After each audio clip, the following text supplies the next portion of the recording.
The first race of the halfway mark starts tonight. The Rick Motec Cup Series here at the Foggy Auto Club Speedway for Extreme Motorsports and 99.com. We unload the Cup cars here tonight for 120 laps. Well, I was going to say, will we see 5 wide tonight in these cars, but I can't see nothing. So I don't know what we're going to see here this evening. But welcome, everybody, back to MaxSpeedTV. Of course, myself, Joshua Medlock, on call with you here tonight. Gary Macwell's going to be joining us here tonight. Gary, buddy, you're here. You're seeing the same thing I'm seeing, but first and foremost, though, how you doing? Well, other than this fog, I'm doing pretty good. I think the only thing we're going to be able to see is bright cars. So I think we're going to be able to see 4X racing tonight, and that's about it. Yeah, this is a little bit different than what I'm used to doing, but, you know, we still have a race that we have to do here for the regular season. So, and, man, I'm on David Weishart here, going on the front stretch here, and you can barely see him. We're going to try our best here tonight. Hopefully this fog clears up, and, Gary, we can actually see these drivers, but the turns and the back stretch are okay, it seems like. But that front stretch, well, the back stretch here looks a little rough too. But the front stretch is gruesome with this fog.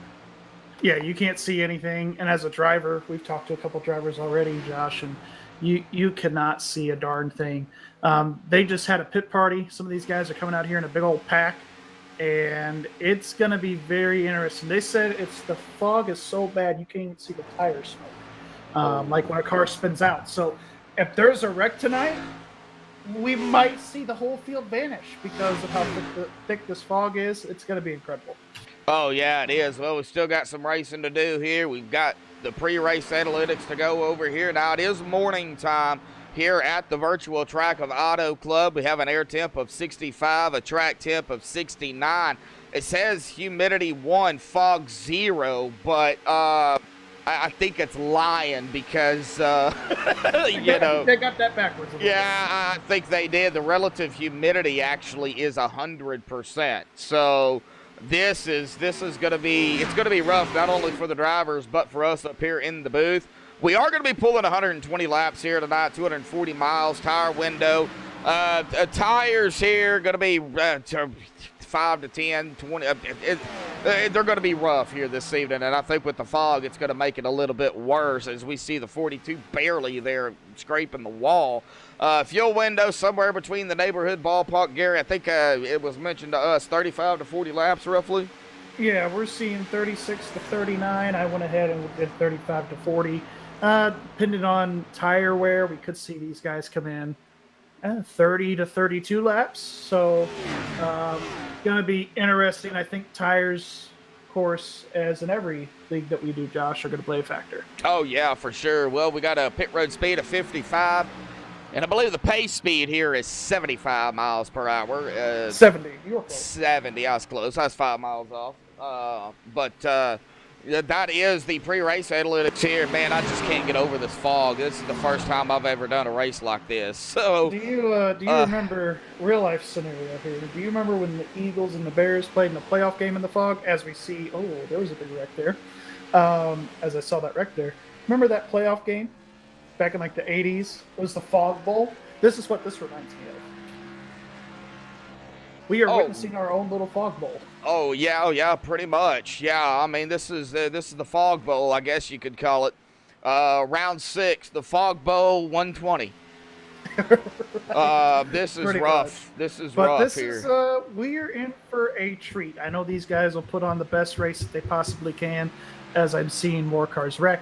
But it is during practice, of course. But if this is going to be any telltale sign for the race, these guys are going to give as much room as they can, of course, but pending this fog, I could see a lot of crashes here early on. Oh, yeah, for sure. Well, let's go ahead and go down through the point standings here. And since Gary is joining us here tonight, I'm going to let him do the honors of getting us going here through the top 6. All right, top 6. We've got GT Hawkins in the lead. I think I put the cut points. GT Hawkins here in the lead with 211 points. Second place, we got David Weishart with 210. Third place, we got Nicholas Roman with 194. Fourth place, my good friend Scott Rambler here. He's got 192. Fifth place, Paul Irvin with 177. And rounding out the top six, Garrett Grant with 157. All right. Travis McDaniel up 9 spots, 154 points in 7th. 3 back. Jacob Bell going to stay in 8th, 153 points, 1 back. Tyler Hallman up 4 spots in 9th, 151 points. Actually a 3-way tie here, Gary, between Tyler Hallman. Up 5 spots is Garrett Heath into 10th. Up 2 spots, Michael Thwaites into 11th. All 3 of these gentlemen at 151 total points. And then we get back here to David Elliott, still in the top 12. After 5 races, down 2 spots, though, at 147 points. He's 4 points back behind the 3-way tie here between, of course, Tyler, Garrett, and Michael. So it's still really, really close here, but, we are starting to, get to the latter part of the regular season here. And, of course, after round 10 is when the top 12 are locked in for the chase. And everybody's still vying for that spot, even coming into tonight. Yeah, I mean, it's really close here. I'm looking at it now with 13th and 14th of Nick Hunt and Michael Atkins Jr. respectively, and 13th and 14th. They are 6 points behind total of David Elliott. They're in the 12th spot. So it seems like every season with Extreme, when it comes right down to the end, there's always a 10-point gap between 9th and 16th. And that last race is usually just chaos. Oh, yeah, for sure. Yeah, and, the last race, of course, we're going to be coming up here after next week. We got, of course, Las Vegas to contend with before we get the first break of the regular season here. And, of course, we've got Thanksgiving, Christmas, and then, of course, New Year's. So after next week, we will be off a week. We'll come back, race another, be off a week, come back, race one more, and then be off 2 weeks before we get into 2021. But we got to get through tonight first, Gary. I mean, like I said, I'm still shocked that these drivers are going to be racing in this fog. I mean, where's the red flag out here tonight? Well, unfortunately, unless it's raining, they're not going to really throw a red flag for anything. But yeah, this fog is very thick, and usually mornings in California, from what I've heard from a few friends of mine that live out there, it's pretty dense like this. So this is morning conditions at the Auto Club Speedway. Must have been a foggy morning this morning, so we're hoping this clears up for you guys. Normally, I know in the past this has usually been a nighttime race under the lights, and fog usually isn't a factor. So yeah, the first day race in a while for these guys, so it's going to be very interesting. Oh yeah, it is. Well, we are going to go ahead and step away here, play the national anthem. Of course, Gary has some trends here tonight, as he always does when he's in the booth with me. So stay tuned, folks. Madison Rising here, coming up with the national anthem. We'll be right back.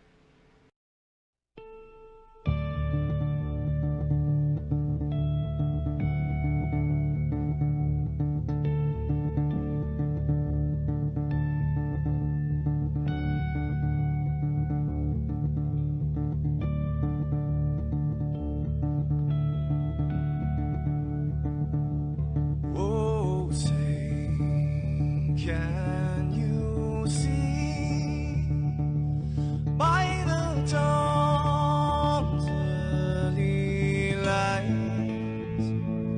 what so proudly we hailed at the twilight's last gleaming, whose broad stripes and bright stars through the perilous fight. Oh, the ramparts we watched were so calm and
This is Rio of Madison Rising, and you're watching MaxSpeedTV.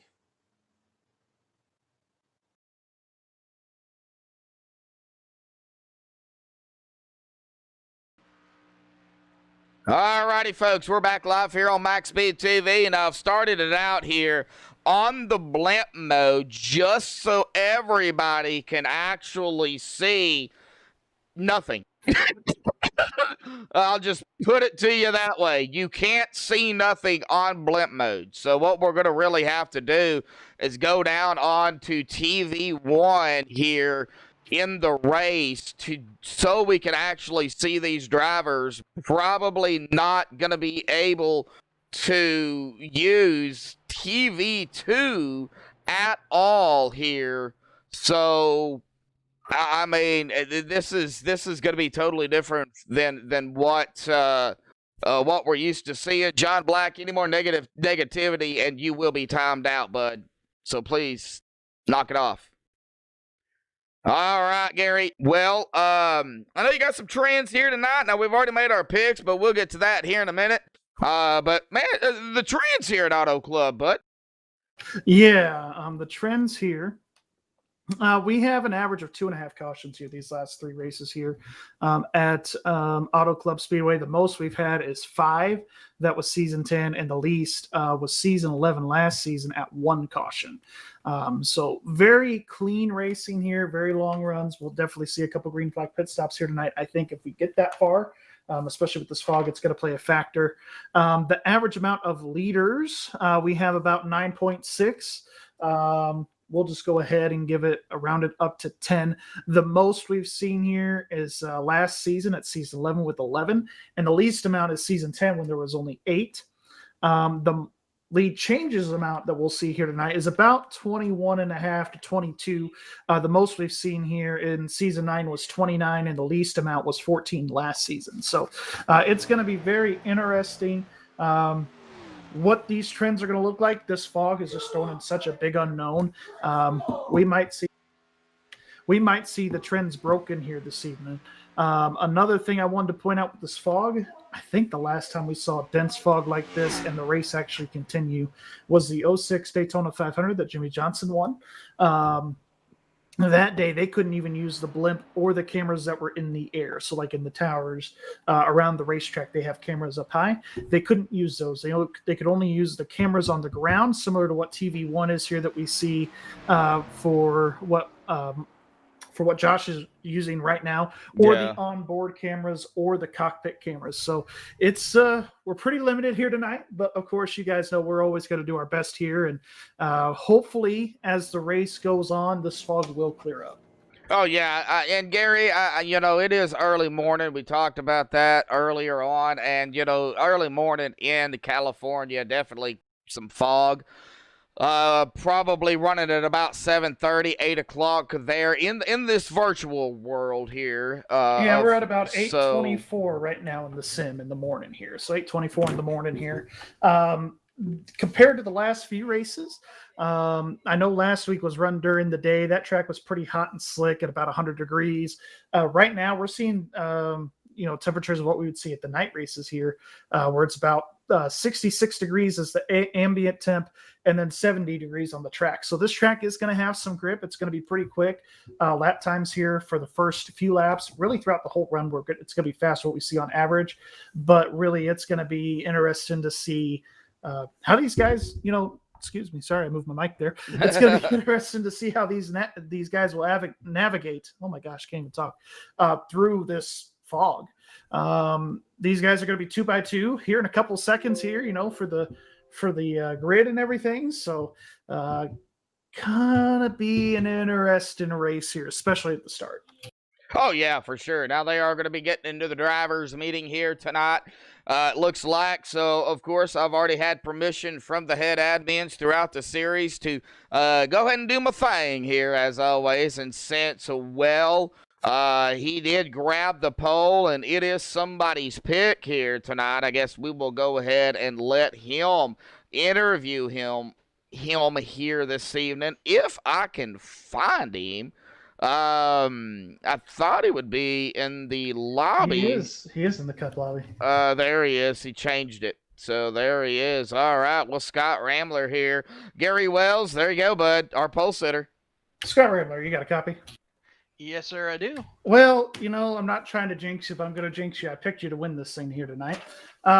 We kind of talked a little bit before this race here tonight about the track conditions. What was it like during qualifying? Well, it's weird, not gonna lie. The fog is definitely an added interesting little thing here. But the way the track conditions are is almost opposite of what we've been practicing with all week. Turns 1 and 2 are just super tight. Feels like there's no grip at any point through them. And 3 and 4 are extremely loose on fresh tires. And if you do it right, you can full throttle all the way through them.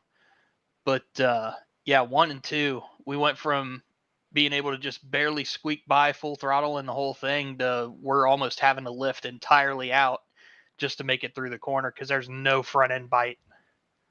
Yeah, I've noticed that with the cooler temperatures here at Auto Club, especially with this tire model. It's really tight in 1 and 2, but 3 and 4, it just rotates all day here. But practice, I mean, let's even talk about that for a second. I know you laid down the fastest lap here with the 40:22, but I mean, how was it in practice driving through this? Was it like if somebody spins out, do you even see like their smoke or anything, or what do you see there in the driver's seat? You can see little wisps of smoke, but you have to be really close to be able to see them. As far as somebody spun out, you just see a black blob out in the distance, and you gotta figure out, okay, is that something that's like off the track, or is that somebody stopped? Yeah, because obviously the physics don't change when there's fog here, but sometimes even with the physics of iRacing, it's really unpredictable when a car, especially a flat track like this, is going to spin. It's like, are they going to stop in the middle, or are they going to go high, low, kind of like what you were saying there. What are you hoping for here tonight? Obviously, you're the pole sitter, so you've got the best seat in the house. If the fog continues like this, obviously you're probably expecting to stay up front all night, right? I mean, I'd love to stay up front all night and dominate the same way that we did with Richmond, but as far as strategy goes, it's going to be a tire game. You're going to have to baby the tires all the way through, and that really hasn't changed here from when we were testing preseason to the practices earlier to now. The more you can baby that right front, the better off you're going to be later on in the run. And just like it did last night, I think we have a pretty good chance of this coming down to pit strategy and fuel mileage. Yeah, definitely. The name of the game hasn't changed with the managing of the tires here with this abrasive service, and of course with the long runs that we tend to see here, because we only average about 2.5 cautions a race here. Fuel mileage definitely going to play a factor, but there's a lot of unknowns. I was telling Josh earlier, this might be a caution fest the first half of the race, depending on how much the fog clears. So good luck out there. Yeah, we don't want that, but yeah, man, this is rough.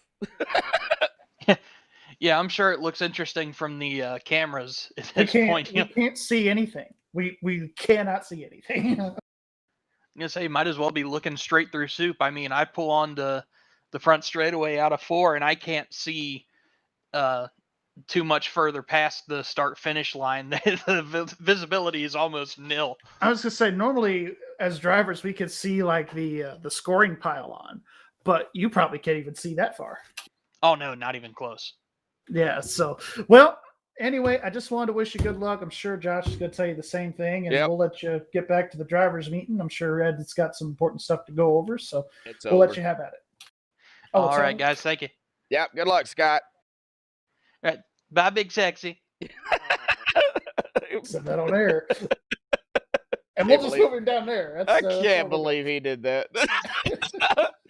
Oh, man. All right. Well, that is our pole sitter here tonight, Scott Rambler. And, the thing about what's going good for Scott right now is he is going to get him going here. So he is going to be up front. He is going to be in that clean air. He's still going to be in the fog, unfortunately. But, he is going to be able to hopefully get some separation. Man, these guys are going to have to be careful out here tonight. And I know I say that every week and every race, but tonight, with everything that is going on the track, you got to be careful. If you could describe 2020 in a year, this would be it right here.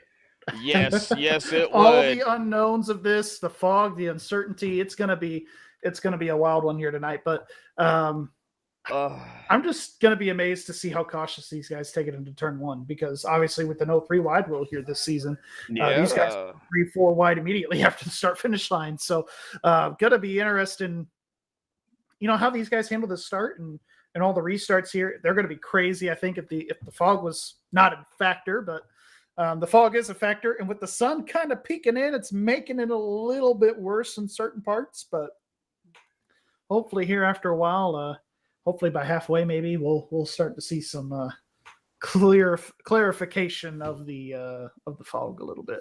Oh, yeah, for sure. Well, let's go ahead and go back here to kind of mid-pack, but it's going to be outside here in 13th.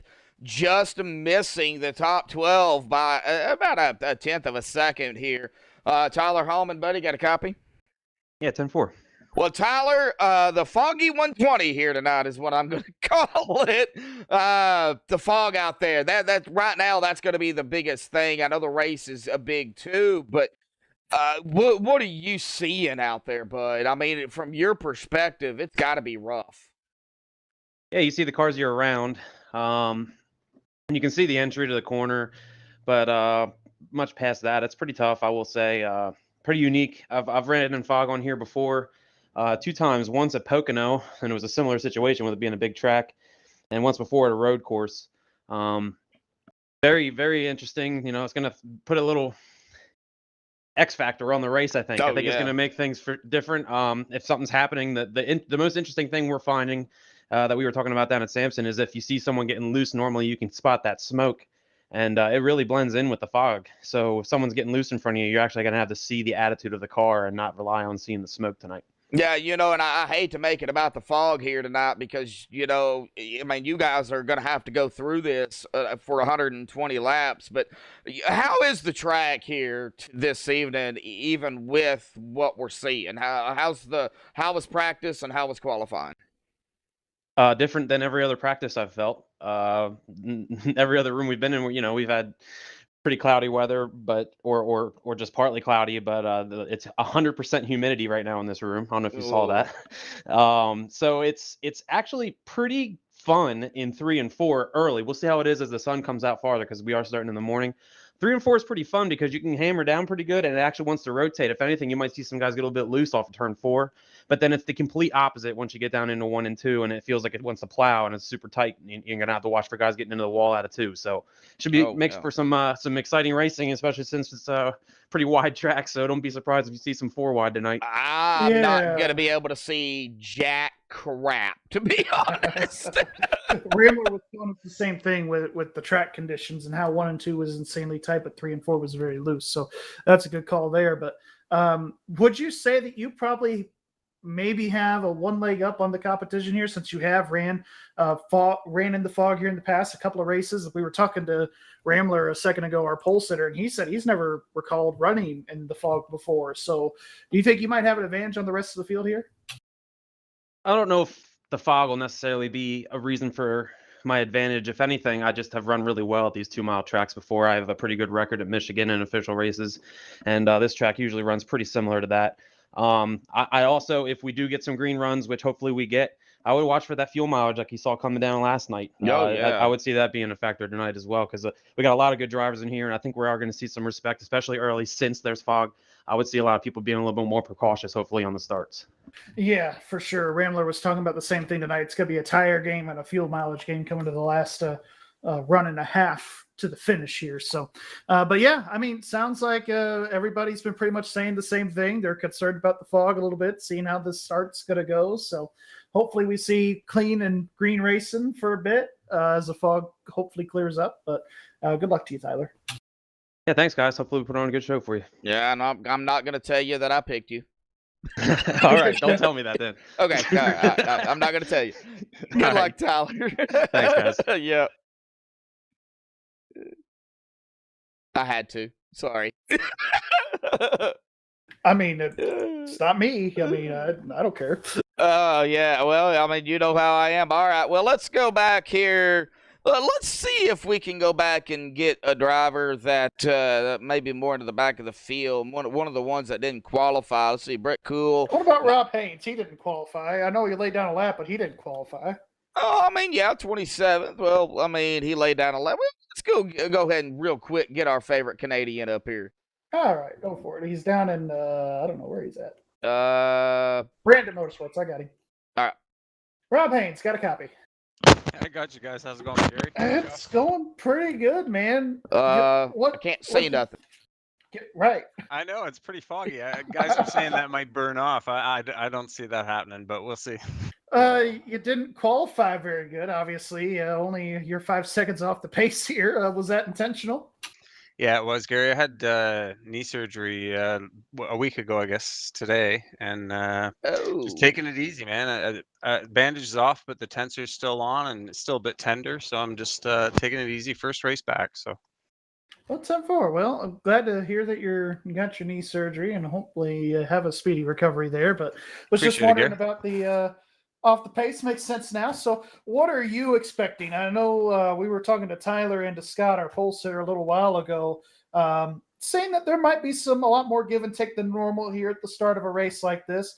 What are you expecting starting basically shotgun in the field back here with Atkins and Brent Cool, Casey, and Jacob Lee? Yeah, I mean, I'm just going to watch my start, guys. Take it easy. Tires don't give out too much here. I did, I think, a 21 lap run in practice. They don't give out too much, so it shouldn't be too bad on tires. And I mean, unless you're really pushing it. As for the race, yeah, it's a bit foggy. It's a little bit hard to see if someone's going to, crash in front of you or a little bit ahead of track. You can't really see any of the smoke that usually comes off the back tires. It's there, you just can't see it properly with this fog. So I don't know, it's going to be a little bit weird, but we'll see how it goes, and hopefully we can get the start off and get these laps done. Yeah, absolutely. Josh, do you have anything for him before we let him go get ready for this race here in a minute? Well, as we always call him, our favorite Canadian, Rob Haynes. Rob, I know it's going to be rough out there here at the start. I'm hoping that it clears up, but man, I don't know if it will. We're just gonna have to try our best, of course, up here in the booth. And I know you guys down there on the track as well as the drivers. Y'all's probably gonna have to be more cautious than what it would be if there was no fog. So. As always, Rob, good luck, bud. I appreciate it, Josh, and good luck to you guys tonight, and glad to be back tonight, and good luck to the whole field out there. Yeah, absolutely, Rob. And Rob, if 2020 was a year, this would be it. This race would sum it up. But anyway, good luck. Have a good Thanks, guys. All right, that is Rob Haynes. Of course, kind of get down here in about 8 seconds. We're going to get him on the grid here tonight. We're going to go ahead and get back up front here to our pole sitter. Now, we got a lot of people in chat talking about the fog as well, talking about they can't see nothing. Well, I do apologize. We can't either. So we're gonna try our best here this evening, folks, to give you guys, of course, the broadcast y'all want and deserve. But let's go ahead and get them on the grid here this evening. The MaxSpeedTV starting grid. Scott Rambler grabbing the pole out here with a 42.23. Congratulations to Scott for grabbing the pole. That is Gary's pick here tonight. And David Weishart there on the outside here in second. Nicholas Vroom in third. Garrett Heath fourth. Darren Clement fifth. Travis McDaniel in sixth. David Elliott seventh. Austin Hill eighth. GT Hawkins ninth. Chris Seidenfaden going to round out the top 10 of qual. Gary. In P11, we got the number 8 of Paul Irvin. 12th place is going to be the 34, Dalton Counton. 13th is going to be Tyler Hallman. 14th, Danny Ware. 15th is going to be Garrett D. Grant. 16th is going to be Mike Rominger. 17th is going to be Michael Thwaites. 18th going to be Jacob Bell. 19th, of course, Gary May. And rounding up top 20 is going to be Todd Cray. All right, Kristen DeBoer, 21st. Aaron Bruce, 22nd. John Sterling, 23rd. Nick Hunt, 24th. Richie Evans, 25th. Jacob Lee, 26th. Rob Haynes, 27th. Of the non-qualifiers, we got Michael Atkins Jr., 29th. Brett Cool. Brett Cool in 29th. Michael Atkins Jr., 28th. My bad. Yeah, Casey Duncan in 30th, and that is going to round out our field. 30 drivers here tonight at the Foggy 120 here tonight at Auto Club. We could see the grid if you read it, but the fog should throw you up that bad. Well, Yeah, I I'm mean, just messing I'm with on you. TV1 right now, just on, of course, Scott here, our pole sitter. And, of course, on the outside, we do see the 69 there. But, this is about all we're going to be able to see when it's race time. If I go to TV2, I'm not going to be able to see anything. And the fans are not going to be able to see anything. So, this is going to be a rough. It's going to be a rough broadcast for me.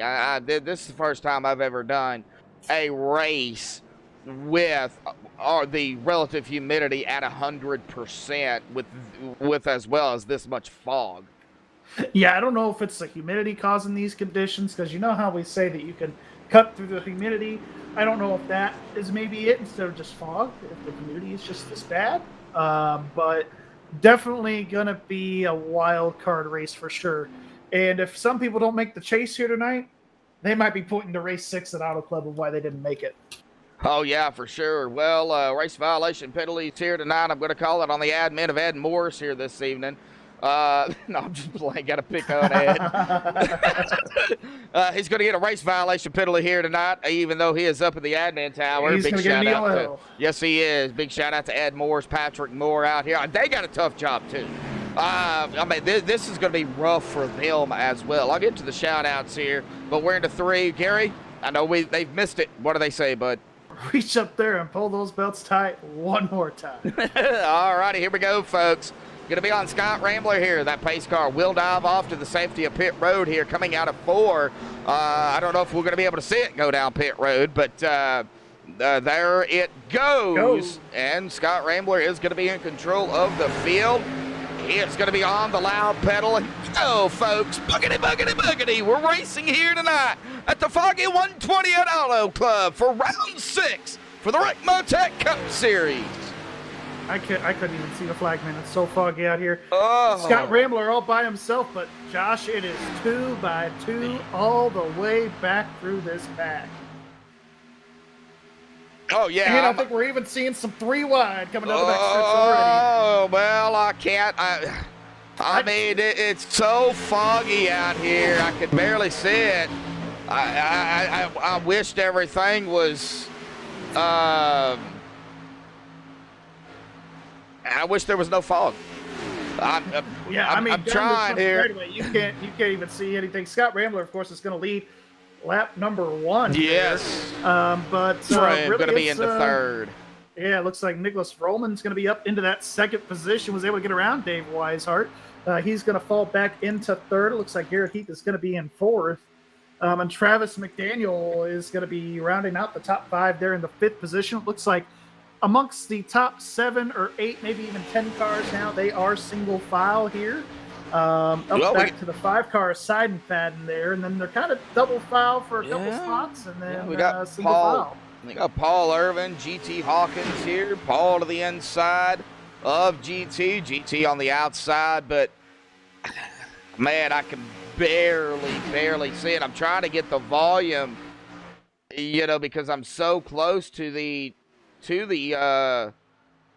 cars right now. It's blowing really our voices out, so I'm trying to of course get it figured out. This is rough. Hey, I see Glockner said hey Jeff, hope you're doing well. But yeah, I mean, single file pretty much throughout. I did see these drivers were talking about how tight it was in turns 1 and 2 here at the very beginning. We're starting to see some guys leave that white line and experimented with that 2nd, 3rd groove as we're seeing these down the straightaways. They're still fanning out like they're racing here. And these guys really aren't running that down to that white line. They're about a half lane up to a full lane up just to try to keep that momentum up early. So it'll be interesting to see if it'll wear out that right rear tire at all early on in the run. So it looks like Scott losing that lead here, going back to 4th. Vroom has led a lap. It looks like he is going to be coming and might lead his 2nd lap here tonight. Now I'm trying to still mess with the volume, everybody. So I do apologize. It looks like Austin Hill here in the number 2, making an appearance here in the Cup car. He is a development in the Cup Series, so this is one of his development races, Gary. Yeah, and it looks like Brandon Fries is not in the field, so he's running Brandon's number in the 2. Okay, there. that might be for points here, too. Yeah, so he's filling in for points as well. It would be for points anyway if he was a development driver, but what better development guy to have other than Austin Hill? Oh, yeah, for sure. Somebody scraping the wall there. Not sure who that was because I can't see nothing. We can't see anything. I don't know who scraped the wall there. But Austin Hill, he's done with his Truck Series season. Obviously, there was a Phoenix on last Friday. So he is in the off season here for the next 90 days or so. And then he's going to go right back at it in February to the Truck Series of their season openers. So, of course, also filling in for Brandon. I'm doing solid so far. Started 8th up to the 6th position amongst the fog. He might be a guy to watch as well. Oh, yeah, for sure. I was back here with Danny Ware. Oh, the 24! Here with Hawkins. Well, never mind. Now they're back down to 2 wide. I can't. I was there with Danny Ware. Looks like Garrett D. Grant, the 24, also falling back. I seen Garrett kind of fall back there, but I mean it's so foggy out here. I can't get a wide view of anything.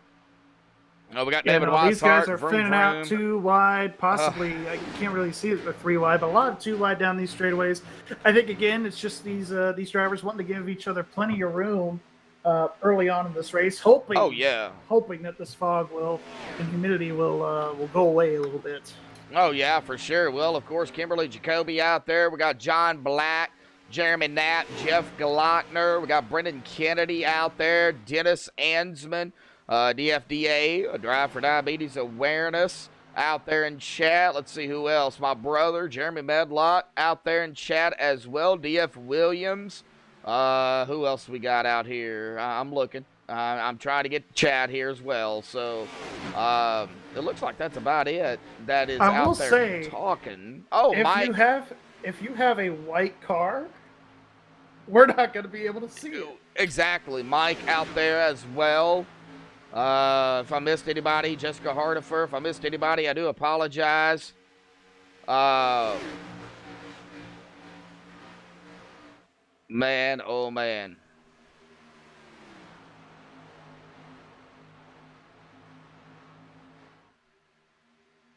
Well, it looks like David Weishart is back up to the point position here. He is taking the lead back from Nicholas Roman, it looks like here, but he's got his teammate Travis McDaniel in the 25 in his tire track. Okay. So these guys are single file, following each other. I mean, that's about all you can do here right now with the humidity and the fog. The number 5 into the wall, and I don't know. I can't see nothing here, but I was trying to go to TV2 there to see if I could see something on the front stretch, and I couldn't see anything. He does have Chris Seidenfaden does have some damage there in that 5 car. Looks like he had a little bit of contact. I'm on chase view with him right now, and he hit the wall there and made contact with another vehicle almost there with David Elliott, but avoided the contact. But he's definitely off pace. Yes, he is. Get up here to Scott Rambler again. He is coming up on yet again Travis McDaniel there. He started 6th, now in 2nd. I'm going to do this whole race from chase view. Oh, the leader. David! We caught that one. Bring a big old run here for Scott Rambler. Is he going to make it 3 wide? It looks like he will here. He's going to try to split the middle. Yes, the lead as they go down to turn number 1, and he's going to make it work. Hey, we got 3 wide here. Oh, he's not clear. He's got the 25, not giving it up yet. No, the 2 right behind him. Now the 2 going to drop it down low out of turn number 2 here. Doing the best I can, folks. Double foul here. Our leaders here, the 25 and the 57 and the 2 and 69 are side by side going in turn number 3. Side by side. Travis is going to take the lead for the moment, though. Yep, down to the inside. Now, Scott will have that higher lane, so he might be able to squeeze up a little bit momentum, but these guys were right. We'll see a little bit of looseness here off of turn number 4, the first few laps. Scott's going to lead that lap, not by much there, but he did lead that lap. Yes, he did. 21 100ths there. Oof. So he's going to be able to, he's just going to fall back here. He knows he's got to save his tires just a little bit. That high side is helping him, though. He doesn't have to crank the wheel as much being up in that higher lane. So, and you do get a little bit of momentum as we're seeing here as he's trying to clear the 2 car going into 3, but he's not going to be able to get it done this time. Now Austin Hill there on the inside. He's going to try it, though. Oh! Randall squeezes it in there between those 2. Wow. We're getting back And here to you GT. GT Hawkins, David Weishart. Man, they're nose to tail. Now, I knew we were going to see this, Gary. These Cup cars, man, that big old spoiler on the back, it just opens it up. And yeah, it just really opens it up as we see GT coming out of the bottom underneath the 2 car. They're not breaking away from one another. This draft is horrendous tonight, as in it plays a big factor here at Auto Club. Yeah, it plays a very big factor here, and we're seeing, even with TV1, it's a different view, but these cars are bobbing and shaking up and down the back straightaway here, just because it's so bumpy. The surface is so rough. It's the original surface of when they opened this track back in the 90s. Yeah. So this track is hard on tires, and honestly, it's very hard on equipment, not only for the engine's sake, but also just suspension parts. Has some problem moving up and down the track. Oh, yeah, for sure. Now, we're going to go ahead and go cockpit here with the driver. Just to give everybody kind of an idea of what the drivers are seeing. Danny Ware here in the number 19 coming up on the, I believe that is going to be the 9 there, right up ahead of him. That is going to be Mike Rominger outside there, the 77 of Jacob Bell. And you can still see the fog, but as you look further up to the leaders, it really gets to a point to where you just can't see nothing.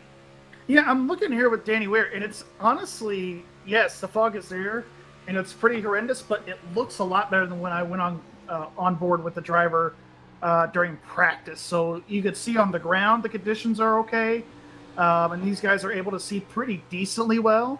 It looks like just down the backstretch, you can't really see the entry into 3, and then coming off of 4 originally, you really can't see to the start-finish line. So, but these guys are making it work, and it's putting on some pretty solid racing so far. Yeah, I just don't know how they're doing it. I don't know how they're doing it. When I mean, you can't. Oh, somebody in the ball. Oh, we got get back here. Trouble.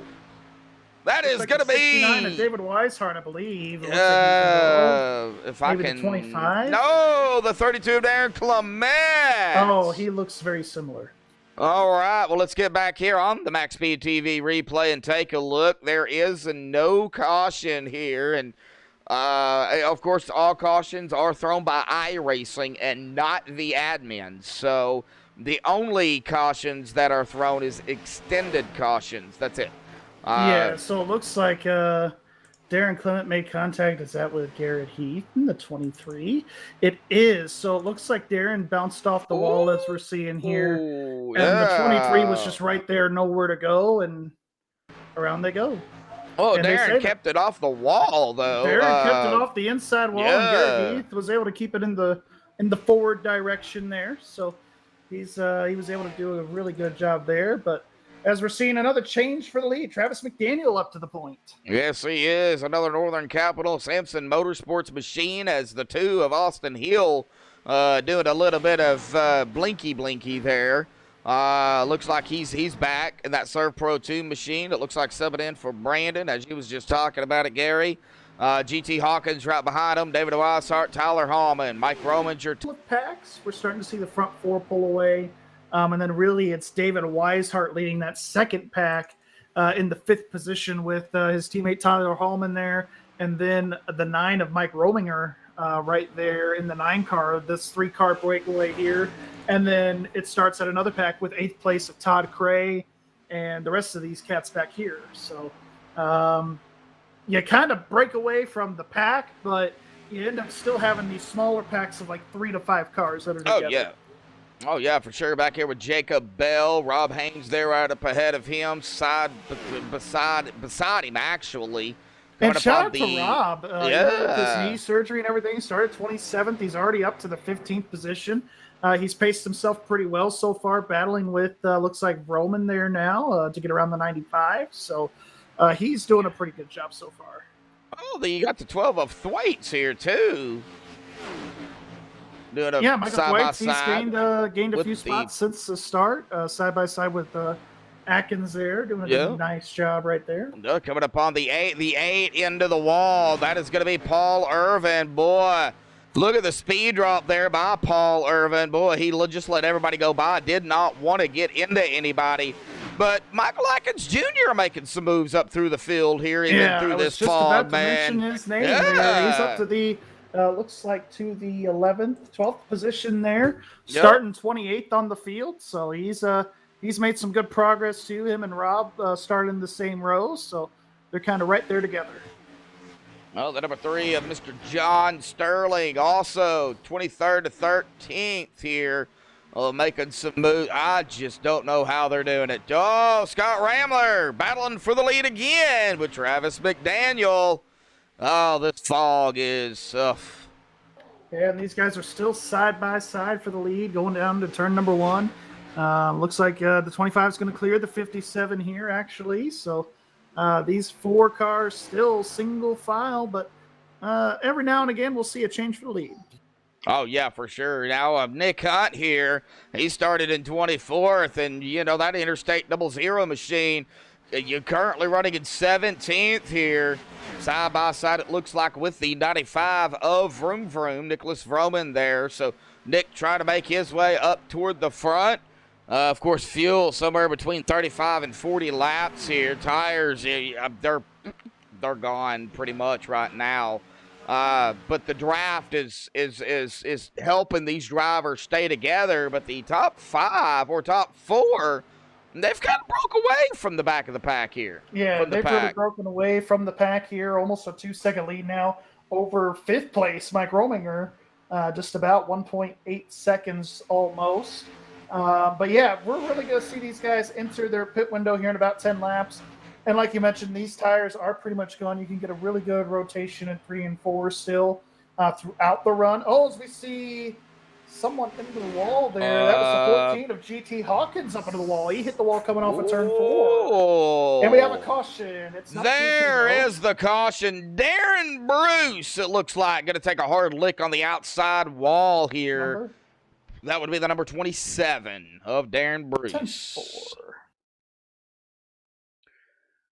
All right, well, let's go back here on a MaxSpeedTV replay and see what happened here. I want to say contact was a factor, but let's take a look.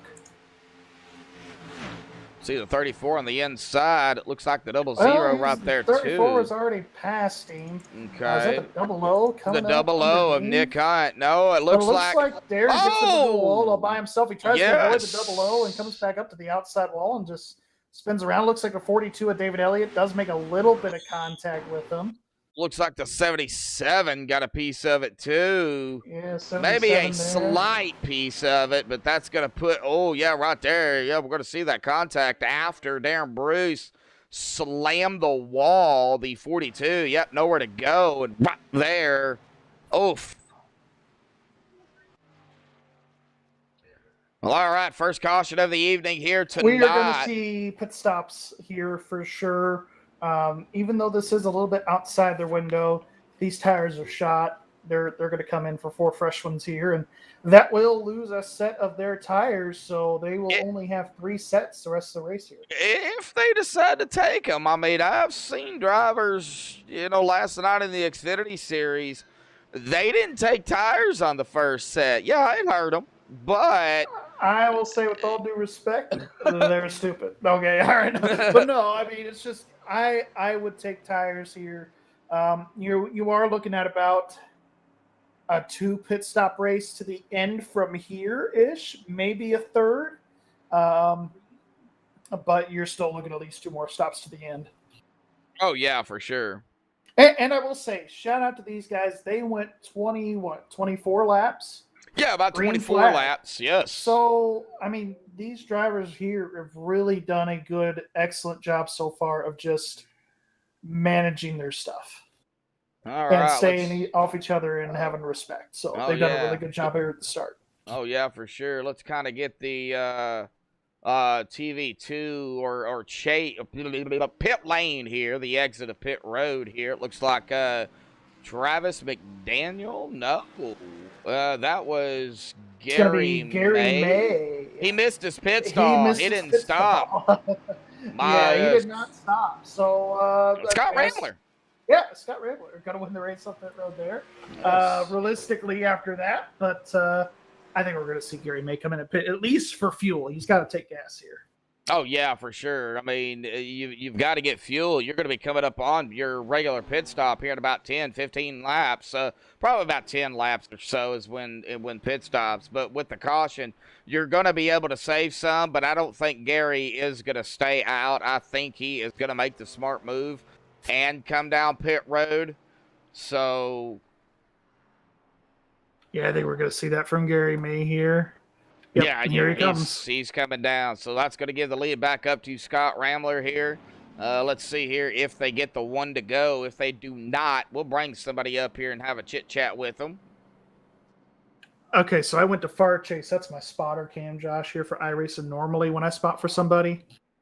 And, yeah, you can't see You anything, can't. really. You can't. I mean, you can see a little bit, but I mean the shapes of the cars, but that's about it. That is about it. Well, let's take a look at the penalty chart here tonight. That is looks like a self-spin on the 27. So Yes, that and is of course gonna they'll be get the EOL there, yes, right? So yes, you get EOL. EOLs here. Okay, yes, cool. EOL. I'm not that far out of touch. All right. Well, it looks like Austin Hill dropped connection in TeamSpeak, but he didn't drop Yes. connection in the race, which is a good thing. I would rather drop connection in TeamSpeak than in the race. So Yeah, and it's very, very common, unfortunately, for Austin. I don't know what's going on, but it seems like he always drops one or the other. oh during the yeah, race for sure. sometimes, so. Oh yeah, for sure. Well, we are double file. We're coming into 3 here, Gary. Going to be on Scott here to get him going again. I'm going to let you get him going this time. If I could see him. Go to TV 1. Right. But no, one of my buddies was like, there ain't no fog on iRacing. So I'm about to prove everybody wrong here. Just sending a text to my buddy about the fog here on iRacing. We're going to see this pace car here in turn number 4. Getting ready to dive off to the safety of pit road. Of course, Rambler's going to be the control car. He is our leader. And I can't tell if he is taking off. He is on the loud pedal. Green flag back in the air here at Auto Club. Lap 27 of 120. A little less than 100 laps to go here as we're seeing already cars changing lanes coming down to the bottom here. I believe that was the 22 of Todd Cray. Side by side for second on back as they go into turn number 1. Yep, down here looking at it, Austin Hill, Travis McDaniel. It looks like Austin is going to overtake second here. Todd Cray trying to get up there to the 25, but he is going to get kind of a push here. 3 wide back here with that 9 there. Nope, they're going to get it figured out. That 9 of Mike Rominger. I don't know if it's Rominger or Rominger. It's one of the two. I call him Rominger. So, Rominger. Don Kerr confirmed that for me the other night. Rominger. Okay. Yes, Okay. Rominger. Okay. So we got Mike there. And they're it 3 looks wide. like 3 wide. Yeah, 3 wide behind them. Almost Yep. 4 wide as they go into turn number 1 here. I don't know if I'm going to be able to see that 4 wide because I can't see nothing as it is. Oh, this is crazy. This is insane. Here it looks like maybe a potential 3 and you wide. can start to Nope. see the potential 2 and 3 wide. They're getting a little more aggressive. I think they're a little more confident this run than the How first can you run. be they were. confident in this fog? They get used to the conditions, and so they kind of know what the limits are now. A driver is always figure out a way to adapt. It's pretty crazy how they figure it out. Well, I guess you got to do what you got But to do. shout out to Rob Haynes. He is up to the 6th position, start at 27. Yeah. He's getting 21 spots here. Todd Cray, of course, inside the top 5 as well. Start at 20th, up to the 4th spot. And give an honorable mention there to Tyler Hallman there. Your pick this evening. Started 13th, up to the 5th spot. Kind of been in that 5th position, really lurking in the top 5 to the top half of the top 10 all night long here so far. So Tyler's proven himself right so far as he does well on these 2-mile tracks. Oh, yeah, for sure. Well, still seeing it here. Let's go back here. Seeing some double file action back here with GT Hawkins, Mike, Danny Ware, Michael Thwaites. Looks like almost some 3 wide behind them, but they didn't go 3 wide as of yet. Get back here to Michael Atkins Jr. from 28 to 12th. He is coming up on John Sterling. Right behind them, Jacob Bell, the 8 of Paul Irvin. We got David Weishart, Nick Hunt, Casey Duncan, and, of course, David Elliott and Vroom Vroom back here as well. But they're all stacked up together. Garrett Heath and I believe that's Dalton Cowden. We haven't mentioned much about Dalton here. But he is coming. He's kind of fallen back, though, Gary. Started 12th. He's currently running in 21st here. We still got a ways to go. So, I mean, Dalton could do something. Yeah, Dalton could definitely do something. He's got some work to do, but still early on in this race. I don't know. I think I see some damage on that 34 machine, so maybe he was just trying to repair some of that during the last caution, which could definitely be a possibility. But Roman, like you mentioned, started third all the way back in 20th position. I think these guys are just trying to buy their time back here a little bit. Well, I think that's what you got to do. I mean, you don't want to lose the draw. Got a little close there between the 34 and the 95. You don't want to lose with the 21 of Jacob Lee and the 24 of Garrett Grant there. Looks like Garrett Grant. I like the flames there, Garrett. Shout out to Garrett. I like the paint job there. We'll call him Jeff Gordon with the flames there. I can barely see it, but I do see it. So, good racing. Yeah, we'll go ahead and call him Jeff Gordon. All the way throughout this pack here. Really, our top 5, top 6 staying in a pack together. Here comes the 25. He's going to make a move here for second spot over Austin Hill. He's going to make it, and he's going to try to get underneath the 57, our leader as well. He's going to be able to make it stick with those new tires, like Scott mentioned at the beginning here. And tires. You could really make it stick down there in 3 and 4, and looks like Travis was able to do it, but not able to get to the lead. Still side by side as they go into turn number 1. Yes, they are side by side throughout the field here. I did want to give a shout out here, though. Back here in the 24th position currently. He's up a few spots. The DFDA Drive for Diabetes Check Note and Guess Machine of Brett Cool. Hey, running his old race. Started 29th into 24th. Still got a ways to go. Maybe we can see that DFDA machine bring it home into victory lane. Still got a ways to go. I guess we'll have to wait and see. But, yeah, they're side by side from the front all the way to, I would say, pretty much throughout the all the way back in about Paul Irvin, Michael Waits. And we got a new leader, Travis McDaniel, the 25, and new second place car. Todd Craig going to take over the second spot. Scott's falling back here to about the 3rd or 4th position, battling with Austin Hill right now for 3rd. All right. Well, I'm going to go ahead and pull up the schedule here for the Rick Motec Cup Series. And, of course, I got, shout-outs as always here before we look at this. Shout-out to, of course, the admins, Ed Morse, Patrick Moore. Man, they had a tough job here tonight for sure with everything that's going on. Shout-out to, of course, Frank Rico over there at Rick Motec for all he does, not only with Extreme, of course, the title sponsor here, but for what he does with Extreme and, of course, the iRacing community in general. He is very well known in iRacing. Great products from what I heard, even though I don't have any of his products. They are great products. So check them out, rickmotec.com, as we see Todd Cray there going to the inside for a battle for the lead here. Shout out to all the fans out there tuning in, even though I'm trying to get it to where you guys can see and gals can see everything. It's a little rough, but we're trying here. Todd Cray, though, he is going to take over the lead here. Can he lead this lesson? Did he? He did by 49 1,000ths of a second. He's going to be able to take it side by side here with Travis McDaniel going into turn number 1. And, of course, the other final shout-outs here, of course, with the fans as usual. But, of course, all the co-commentators here that have helped me really throughout my tenure here with MaxSpeedTV since I started. Of course, Gary Wells helps me on other leagues that I do. And, of course, making a quick return here tonight.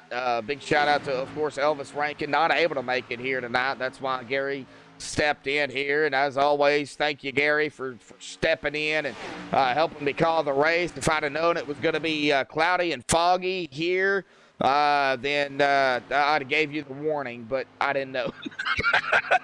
I don't think anybody knew going into this race if it was going to be foggy and smoking, and it almost looks like a fire out here. Oh, yes, it does. Battle for the lead again. Awesome Austin, as I call him. Austin Hill. He's not quite up to the 22. Still battling it here with second with Travis McDaniel. And they are still nose to tail stacked up. This draft, even in the fog, the draft still plays a factor. Yes, sir. Still plays a factor here. I don't see how they're doing it. How about we go with cockpit here again? Let's go with the 57. That's exactly who I picked. Gary read my mind. Austin Hill. Austin Hill? No, I'm on board with Scott, but I'm looking at Austin there. Okay. He's right up there. I'm confusing Gary here tonight, folks. That's typical. But yeah, just like they were saying, these drivers here, as we go on board here with Rambler in that 57 car, you can see what's in front of you. You can see who you're battling around. Really all you need to see, but it does help as a driver to be able to see your next corner at the exit. And you really can't see that here.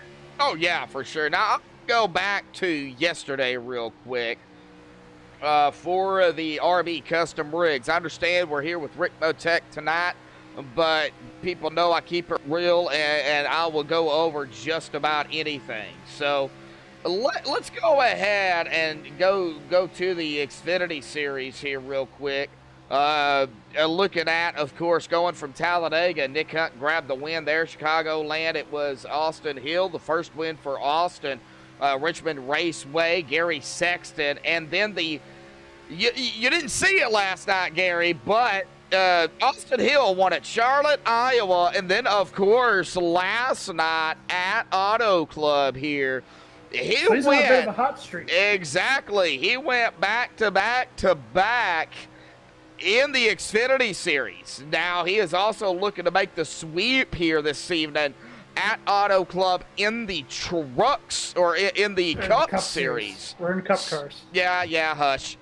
In the Cup Series. So, I wouldn't count out Austin. He is up front. He's led 2 laps. Yeah, we're still early, but and he hasn't really been the dominant lead car like you were about to mention, but he has really been in the top 3, top 4 all night long. Same with Scott Rambler.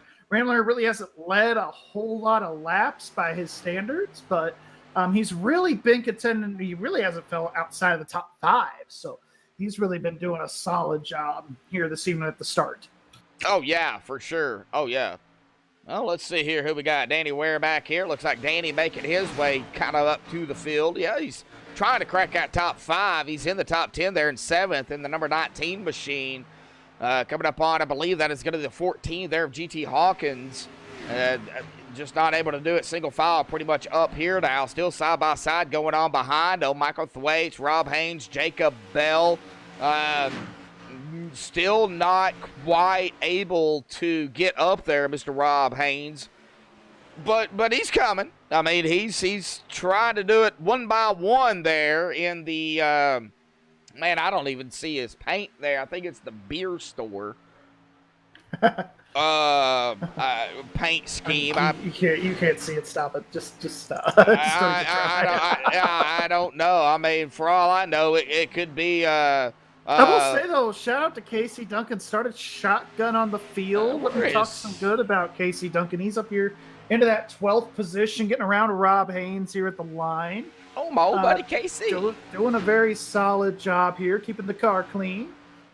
Well, he's running his own foggy race. He's trying to be careful. He's run way out of the groove there in turns 1 and 2, and did it last time in 3 and 4. But it looks like it's working for him. He's just trying to stay, like you said, stay out of the way, stay out of trouble, keep that car clean. That's definitely one of the most important keys, especially in a place like Auto Club. Yeah, but from 30th to 13th, I mean, good Lord, that's a lot of positions. That's passing half the field, over half the field there. So he's done a really good job making his way up through the field. Rob Haynes as well. They kind of started similar positions. Yep. So, yeah, I mean, it's just They're doing a really good job up here so far. It looks like Travis McDaniel's back up front to the Oh, we got a lead. speed drop there from the 77 of Jacob Bell. Fell back to Rob Haynes. I don't know what happened to Jacob. Here comes KC now to the inside. Looks like Jacob's okay now. He's back up to speed like he normally would be. Yeah, I don't know exactly. Maybe he just thought, kind of back out of it a little bit. But yeah, he dropped down to about 150. Battle for the lead. Oh. Austin Hill and Travis McDaniel. Oh, Matthew with He Medlock led here that tonight. by 27 1,000ths of a second there. Travis Yes. did that lap. Looks like Austin's going to try to take it going into one, but it's just so tight. Oh, yes. 20 laps into this stint here. See, they went, Since they pitted, about 18 laps under green. So yeah, roughly. they're Yep. about halfway through this fuel run here. So these tires and and the fuel is starting to run out. So Well, a big the shout out car's to pushing. A big shout out to the GTR Doug Design Machine out there, Todd Cray. Started 20th, and he's been holding strong here in holding third. And Awesome Travis, run by Toe. he held off Austin Hill that lap again. They almost I thought they were going to be 3 wide there for a second. I thought there was going to be some door-to-door action between Yeah, them two. there's some wrecking right there almost. Yeah, Oh, buddy, now come on. This is gonna be Oh, interesting. I man. did Yes, see a it lap car is. in frame. Who's the So, lap car, if you can... I'll tell you here if I can see. Gary May, Garrett Heath. Gary May's the last one on the lead lap, so it might be Garrett Heath or Richie Evans. Yeah, No, it's not. somewhere. It might Maybe be Garrett Heath. Maybe I was seeing things. I think Okay. I'm seeing things. Garrett Heath is across the stripe. He is coming down into... Yeah, he's coming down to turn one, and Turn our leaders are one. just now about to enter one as well. Okay, so it is Garrett Heath. Yep, and he's already a lap down. Looks like he might fall 2 down here, if I'm not mistaken. No, right now, Garrett Heath wants a caution. He just doesn't want to be part of it, because if you're part of the caution, Well, and he's you're not one even lap... the lead. He's not even the lucky dog contender. It looks like. Yes, he is. He's only one he lap is. down. Yeah. Sorry, I got him confused with Gary May. These guys are blinking in and out on my screen. Oh, okay, here, Gary so May throw me currently off. running, in 26, the last driver on the lead lap. But yeah, Garrett Heath is the lucky dog recipient. Yeah. You're right. So these 5-car draft here, they're going to catch up to Garrett pretty quick, I think. Yes, they are back to the front pack here. We go back up here to Jacob Bell. He's got it figured out after the kind of the low speed there, about 152 miles an hour. He does have some help behind him here, the number 12 of Michael Thwaites, and I think Michael right now just trying to figure out how he can get around that number 77, but it doesn't look like Michael's pushing it awfully too hard. So, Michael kind of just running his race. He might be trying to help that 77. Yeah, definitely a possibility. Just kind of pushing back up toward the front of the field here. So, but yeah, just some interesting racing so far here by our leaders. Well, that 60 is going to be our halfway mark. That's easy because 60 and 60 is 120. So, Hey, Matthew with Medlock. math with Medlock. Well, not much math because I didn't bring up my calculator. So, And they're going to pit here in about 10 laps. That's when we're going to see the okay. windows start to open here. well, we were coming up on, we seen it last time as we got a battle for second here between Todd Cray and Austin Hill. Todd on the outside, Austin on the inside. We seen it the last time before that caution. This is about that time. We see these drivers start to get a little squirrely, loosey-goosey. So, yeah, that's about the really- last time we saw a caution right around here. yeah. 24 laps of the run, just like last time, like you mentioned. So, if they make it here to 60, obviously they'll pit. And then they'll probably have to pit around lap 95, and then they'll be able to make it to the end. Yeah, you'll be able to make it to the end there. Well, is there a way I can do // remove fog? It would be nice. Battle for the lead, Austin trying to get around that number 25 of And that Travis 25 has been able McDaniel. to get some outside momentum off of 4 in particular. That's why he's been able to keep the We lead. got But it it. looks like Austin's going to be able to clear. Oh, a little Here bit of comes the 57 of Scott Ramler. He's going to try to peek to the outside. A little bit of, I think, of a little bit of a slide job there with Austin Hill. So, Yeah, very nice slide job there. But he that goes, he's going to be able to clear that 22. man. But I think that 22 is playing nice right now. We're only about halfway through this thing, so Be nice, there's a Todd Craig. long way to go. Be nice, Todd Craig. You got fans out in chat, so be nice. Of course, 20 to go, 30, 20, 10 to go. Gary, you know how it happens here. They get a little extreme, and after that, it's all racing. Oh, no. Looks What'd like you the 57 see? 22 make contact there. I saw them both slide up the track. Well, 57 is Scott Rambler, and the 22 of Todd Cray. Scott got the rough end of the stick, though. He fell back a couple of spots. He's now back in 6th. Yeah, it looked like when the 22 was kind of moving up there, Scott was there, and he had to make a evasive maneuver there. So he was doing the moving on up to the inside. Moving on up to the outside. To get To the outside, not the inside. Okay. Okay. But his car is still crystal clean, so he is all set to go. Man, this is. I go back This to is the the first fog. track we've seen Scott Rambler here back in Yes. the 6th position. Rob Haynes back up into that 7th spot. Of course, taking his time. He's up to 7th here. I think he's been able to save some tires.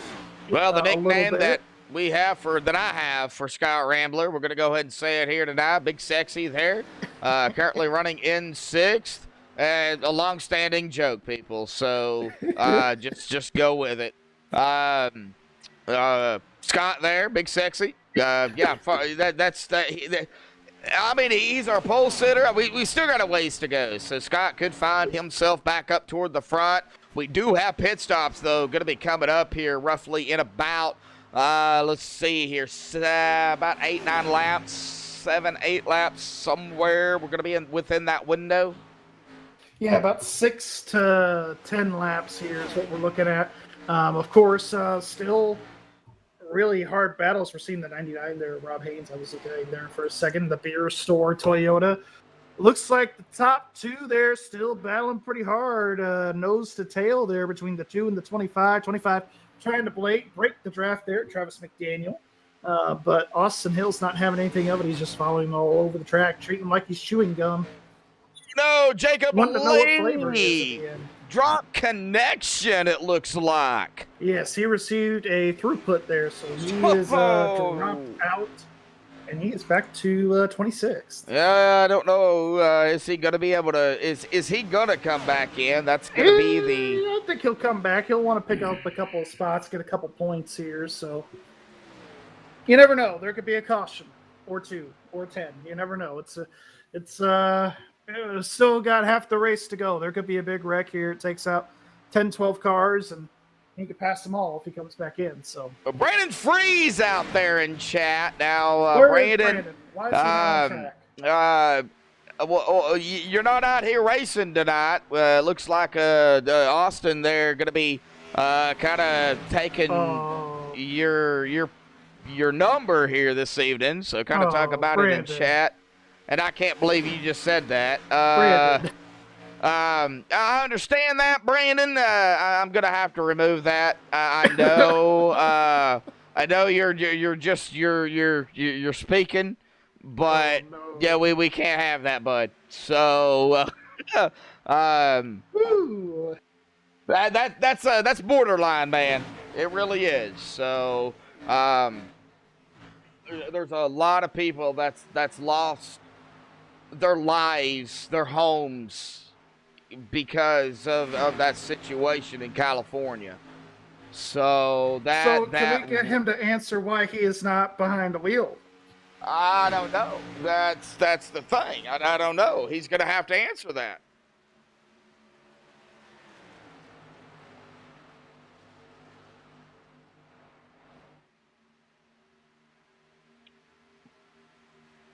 All right, looks like Jacob Lee hasn't returned yet in the race.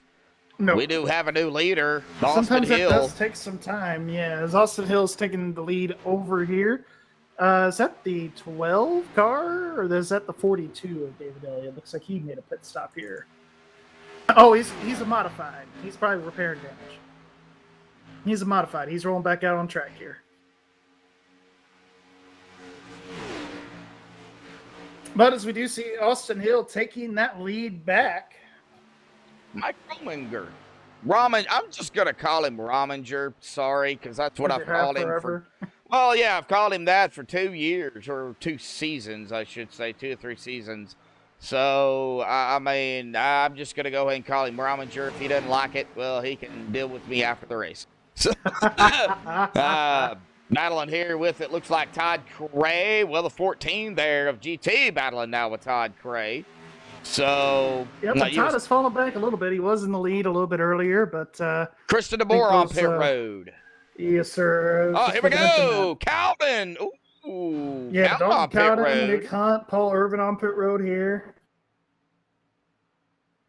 Everybody's dropping to the pits here, making their pit stops. Green flag pit stops here, coming to the halfway mark here this evening. Halfway this time right here, I think. No, it'll be another lap. They have to complete lap 60 to take 61 before it's considered halfway. Gary, I'm sorry. I can't do math today. No, Gary, no math with Gary today, folks. But I did get the pit strategy right. So yes, you did. Yeah, that's right on point. Now I changed it from what I had, but I was close. I had 32 to 38 laps on mine. Yeah, so I was and they close. pitted on lap 34 into their stint there. Looks like Paul Irvin and company when they were starting to make those stops here. So not too bad. Right there, right at the tail end of the window, but they can make it to about lap 90-ish or so. They'll probably pit again lap 89, 88, somewhere in there. But they'll still be able to make it to the end. That's going to be a longer stint for them. Oh, here we go. We've got, I believe, that is going to be Austin Hill down pit road. Travis McDaniel, Mike, Rob, Jacob, Casey, now, Vroom, looks like the Brett. smartest man in the room. Tyler, who? Vroom? No, Rambler and Danny Ware and Todd Cray and GT Hawkins, all the ones that stayed out. I would not have pitted in a big group like that. In this fall. Oh, yeah, that was a big group. Yes, that was huge. Yeah, Casey, Brett, Rob, looks like Nick Hype, Jacob Bell, just kind of going through here. Mike, Rominger, Tyler Hallman, Austin Hill, Travis McDaniel, Vroom. Yeah, all on pit road. That is a pretty good size group coming down pit road. Yeah, it looked like there were about 6 or 8 of them all at once in a big group like that. And if it were me as the driver, I wouldn't have done that. And we got a caution. Now they're looking really smart here. Now they're looking really smart as the caution comes out. Wow, this is going to trap. It's going to trap some drivers a lap down here. It's going to trap some good cars a lap down. Yes, it is. Well, let's find out where that caution came out. I don't know who that was. Don't think it was Michael Atkins Jr., was it? In the 41?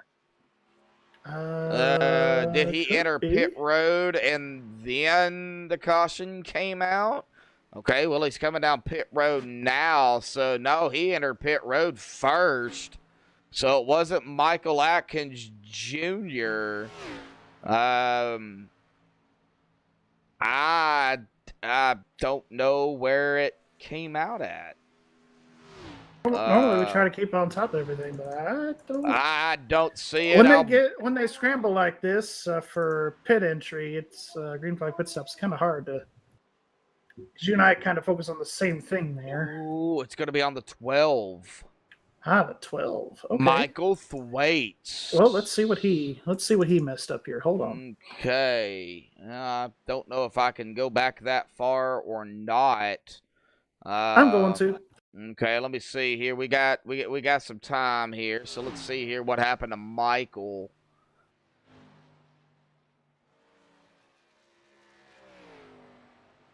Well, it looks like he's already slowing down here, so let's kind of keep going backwards here real quick. Okay, so Michael Oh, he wait. spun going into the pits and came back up onto the racetrack. Oh no!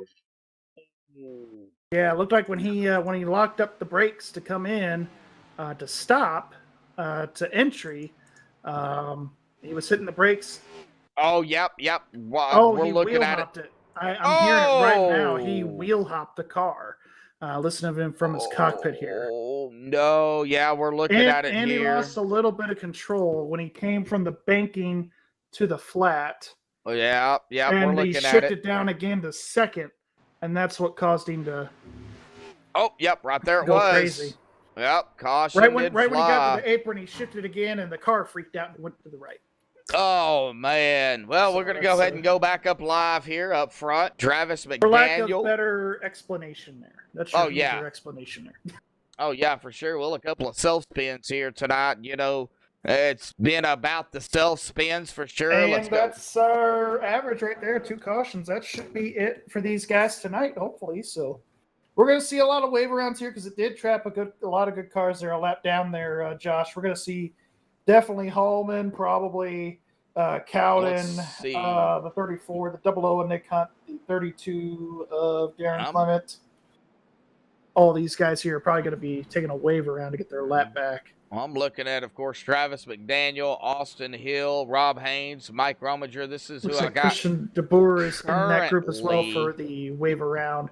These up 1, 2, front. 3, 4, 5, 6, 7 cars that are 1 lap down, Josh. They're going to take the wave around. So, here. yeah. And then we've got McDaniel, like you said, as the leader with Austin Hill in second, Rob Haynes third, Mike Rominger fourth, and then Jacob Bell rounding out your top 5. All right. Well, we are officially over the halfway mark. It looks like they are going to get the 1 to go. It looks like Travis has chosen the inside line here. So that's going to put Austin there on the outside here. And a lot of drivers, like you said, Gary, going to get the wave around here. Oh, man. Now, can they catch back up to the pack before they come out, before they go into 3? Because I know it is at the admin's discretion. If they are not lined up properly, the caution can be extended 1 more lap. It can't be, but normally they don't do that. It's more of when a car stops on the track with 1 to go is when the iRacing will automatically extend it. But usually I've never seen admins extend the caution for waiver rounds before. That's very rare. But it looks like they're going to make it here for double foul. You want to do some crank it up on this restart there, Medlock? Yeah, for sure. Yeah, we'll try some crank it up here tonight. I don't know exactly how it looks, but we'll definitely try it. You always do cockpit. No, I've got crank it up, but I don't know how it looks. That's Well, the here they go, thing. Josh. Floor is yours. All right, coming out of turn number 4 here, Travis McDaniel is going to be the driver to get him going. Pace car dives off to the safety of pit road. Now Travis is in control. He can go anytime, and he is going to be on the loud pedal. We are back underway here tonight for the Rick Motec Cup Series. Number 6 to start things off here for the other half of the regular season, folks. But let's go ahead and, I guess, riot here this evening.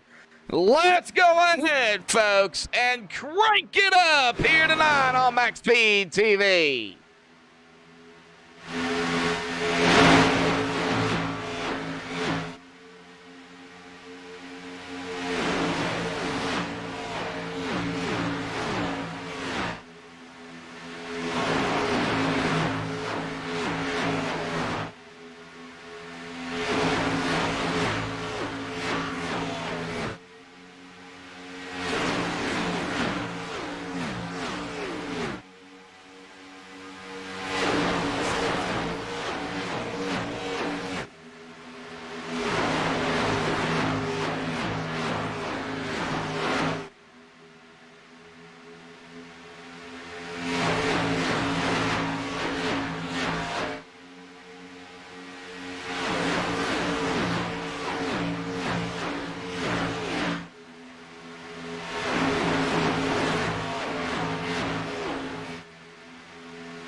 Alrighty, folks, we're back live here on MaxSpeedTV. Crank it up, cam for everybody. And now, I know I couldn't see much, but I know Gary was paying attention there. Gary, what did you see under the crank it up there, bud? Saw a lot of good battles and a lot of shuffling up back toward the front. That caution there in the middle of the green flag pit stops kind of threw a wrench and everything. So it brought McDaniel up to the front, which was no surprise. He's been up here anyway. But it actually cycled David Weishart back up to the second position. He was able to get his car fixed and everything. So he's back up here into the second spot, doing a fine job following his teammate, doing what he has to do. Scott Rambler, though, no slouch. He's up into the fifth spot after pit stops and everything. So he's trying to make his way back up through this field and hopefully try and take the lead. I know that's definitely one of his goals here tonight. Is to get his third win on the season. So let's see. Yeah, I believe so. I believe you are correct. So he's going to want to try to pad his stats, try to take that points lead away from GT. I know that's definitely, even though GT is his teammate, that's going to be one of his goals tonight is to take that points lead away. Oh, yeah, for sure. Well, we go back here, take a look at the past winners here. The first half of the regular season, of course, David Weishart taking the win at Talladega to open things up. Garrett Heath there at Chicagoland, round 2. Round 3 will, of course, go to Scott Rambler, as well as round 4 at Charlotte. Scott Rambler going back-to-back there. And then we go to Iowa from last week. David Weishart, of course, grabbing his second win of the season there. Of course, David looking to go back-to-back here, kind of matching Scott Rambler and saying, hey, guess what? I can go back-to-back too. So, David's always one of those guys that's classed the field every week.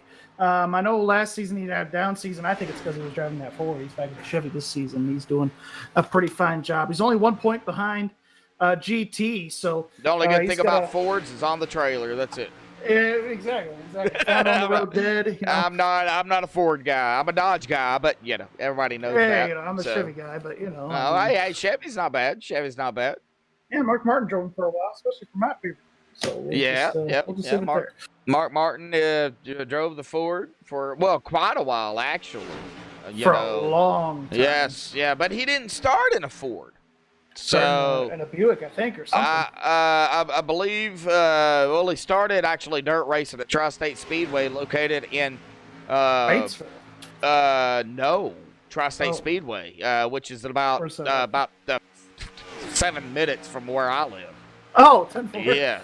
So I don't know exactly what he drove there, but I want to say he started in a Chevy and then then two for his own team. Yeah, and then went to Ford when Roush started up. Back exactly. 80 something. That was before I was born. I can assure you that. He had to restart his career. He went back to ASA here in Indiana and drove that for a while after his rookie season. What completely broke? I've listened to podcasts. We're still watching the race here, but we're trying to give some information to everybody as well. So, it is NASCAR related. So that's what we try to keep it to. So, you're talking about the podcast there.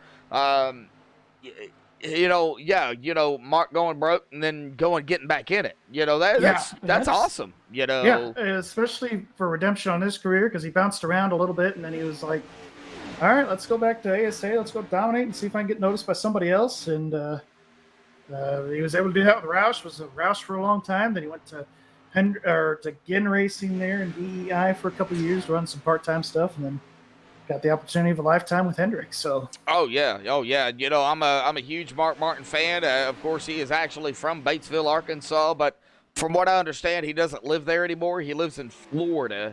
He's got a museum in Batesville, doesn't he? I don't know. He used to own Mark Martin Ford in Batesville, but I don't know if he. Well, from what I understand, he don't. Now, going off that Mark Martin subject here. Real quickly, we got to see a battle here for third between the 57 and the 2. That just happened. Scott Rambler was making a move down there. Was able to beat Austin Hill at the bottom and going into 3, and he's going to be able to take that spot away. Scott been making his way back up to 6, and you think it's pretty easy to pass here, right? Is Scott driving a Toyota? He is driving. We're going to have a talk about that. Well, that's his preferred manufacturer. So, but no, Well, I mean, with the For guy- second, he got around Austin. Now he's going for second. now he's going for second here. Now you would think, right? Well, no, you get up into the top 5, it's easy to pass guys, right? Oh no, sir. And especially here in the Rick Motec Cup Series for Extreme Motorsports 99, man. it gets harder. The competition is fiercer, so he's able to get up here and battle with these guys is pretty incredible. He's taking the second spot. Yeah, he took over the second. Now And he's here going to he gun comes, for going for the lead. third. Or going for the lead here. Going Why for did I once say here. third? I'm pushing him back. So Just think, he's going for the 1st position. the 1st position, as Gary said it a couple of last Few weeks season ago. actually. Yeah, last season. Well, Yeah, I don't you remember said the it. race, but No, it was last season. You were with me, and you said 1st. Well, he's going to get 1st here. He's going to go back to 1st. So, well, not so I fast, don't my know. friend. Here comes the 25. Travis is going to try for 1st again here this evening. He's going to be battling here. You side by started it, side. Gary. Scott is going to take the lead that lap, but it looks like Travis is going to be able to take the lead going into turn number 1. Now, folks, we only count lead changes at the start-finish line. Yes. So yes. we don't count them anywhere else. But if we could count them everywhere else, we'd probably be up into the 30s Well, or 40s by now. We're at lap 80 here, bud.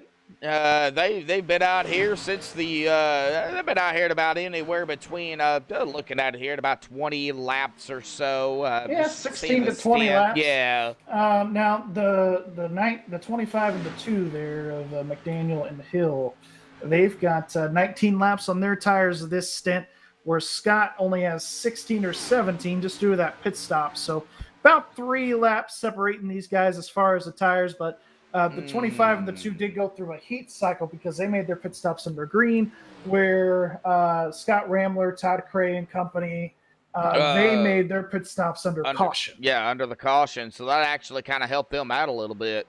Back here to the 95 of Vroom Vroom, Nicholas Vroman. He is battling here with our buddy Casey Duncan. Of course, all these guys are my buddies out here, so to speak. I've got to know pretty much everybody out here.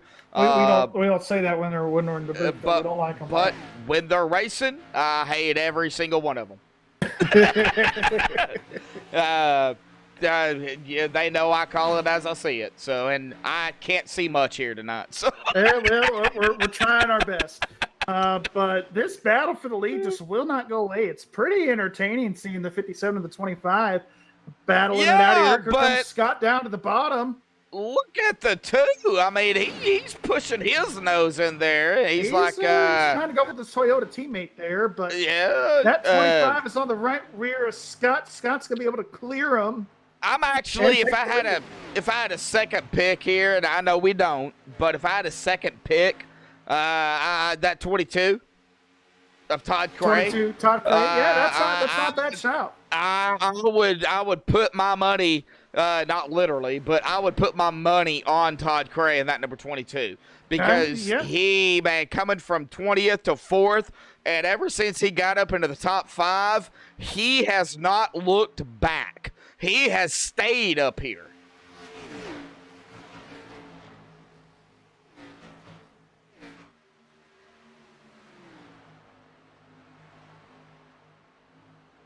I don't hear anything from Gary Wells, so it looks like he might have. Sorry, I forgot to push my button to speak. Okay, well, another battle here. It looks yes, like. Sir, same battle heating up again. There goes McDaniel in the 25 down to the bottom. He's going to take the lead away. Going through turns 1 and 2 once again. He's going to clear the 57 coming off of turn number 2. Yes, he is, but the 57, But of course, Scott's now going to do the crossover.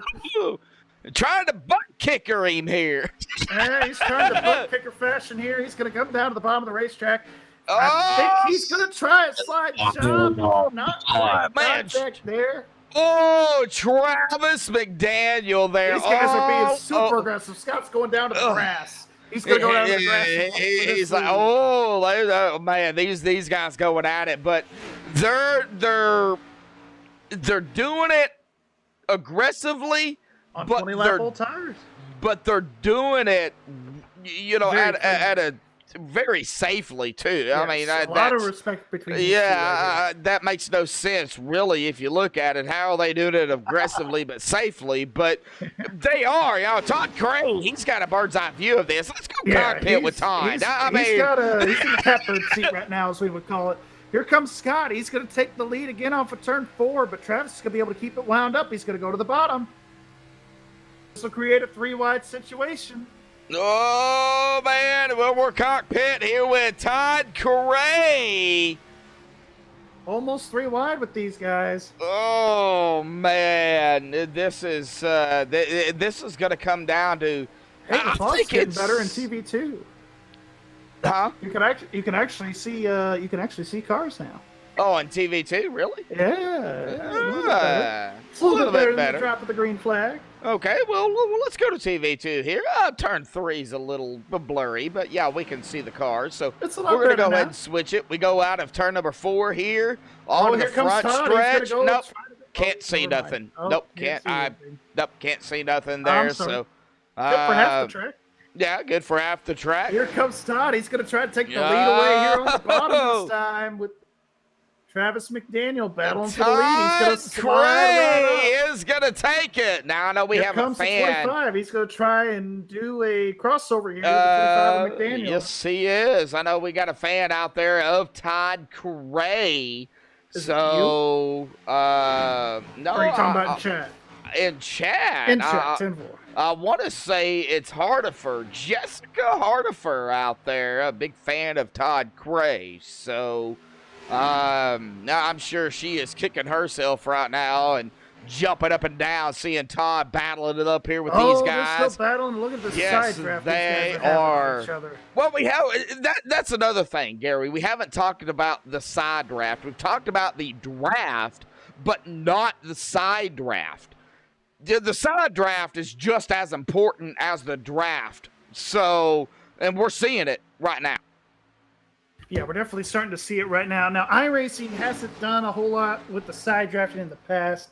Hasn't really been a big topic of discussion up until the last couple of years with this package, but they've done a pretty good job with this build this season of incorporating the side draft a lot more. And it does play advantages, especially at tracks like Auto Club, Michigan, and of course the super speedways like Daytona and Talladega. So you may not see it in full effect, but you can definitely use it to your advantage to slow a car down or to speed yourself up a little bit. Oh, yeah, for sure. Well, we've got a GA out there rooting on the 22 as well. That's going to be, of course, Todd Cray. Of course, Jessica Hardifer out there rooting on Todd as well. So a couple of fans out there for Todd Cray. And, I still wouldn't count him out. I wouldn't count out Todd, Austin, John, Rambler. Oh, pit stops. No, I just seen GT Hawkins speed there, kind of poop. But GT's okay. So we do have pit stops, though. That's going to be Thwaites coming down pit road. And Travis McDaniel as well? No, just kidding. No. Michael Thwaites, yes, coming down pit road. Yeah.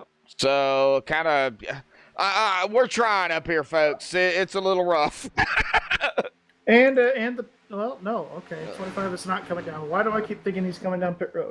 Because he's on the outside, but if he comes down, ATV's freaking out on me. That's okay. Yeah. Well, you might have to shut it down and restart it, but you're what it is. gonna No, it's lose. not good now. Just Okay. glitched Okay. a second there. We're all right. Yeah. ATVO. No. Oh, we're gonna go 3 wide. 3 wide down the from straightaway. Here we go. for the Austin Hill. lead. He's going to try to take the lead away. Todd in It the is middle, so hard Austin. being Oh, on that man, the 25 on the outside. Okay. 25's going to let him go. Here comes the 3 of John Whoa. Sterling. Where did he come John, from? I don't know, man. That number 3, dude, it reminds me of Dale Earnhardt because, well, it is the 3. It is the butt kicker, not the good ranch, but the paint is And the very, very similar. So, yeah. Not a Chevy. But I know, but it's still similar. Well, and he kind of reminds me of Kevin Harvick too. At some racetracks where John is really strong, he'll kind of flirt in that top 10, top 15 most of the night.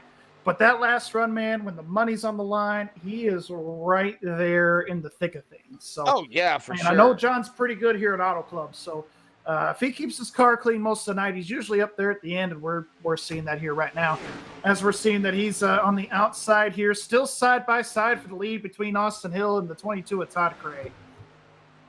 And we're right here up here with the top, really the top, well, the front 10. pack here.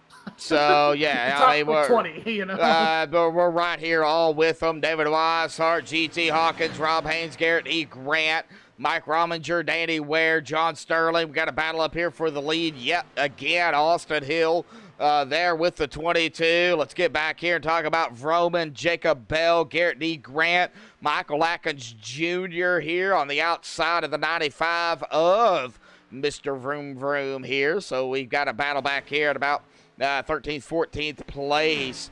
But the battle, man, if anything was to happen, Gary, it would probably happen up here where they're bunched up together on this lead pack. Yeah, where these guys are bunched up right here in the lead pack with each other. Pretty intense racing. Is almost 3 wide there for behind our front 4.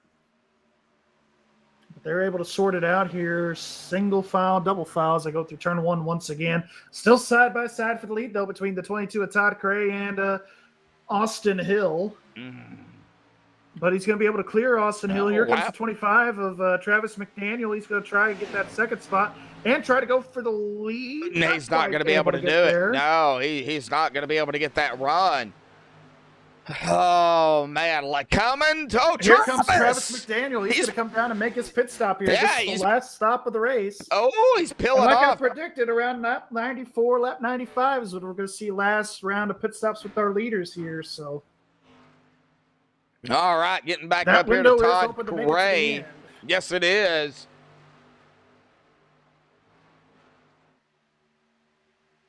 Yeah, it looks like our leaders here still side by side going down the back straightaway now.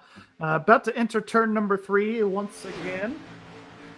John Sterling going to try to get right behind our leader there. It looks like Michael Atkins might be making a pit stop here. I kind of heard him talking there for a second.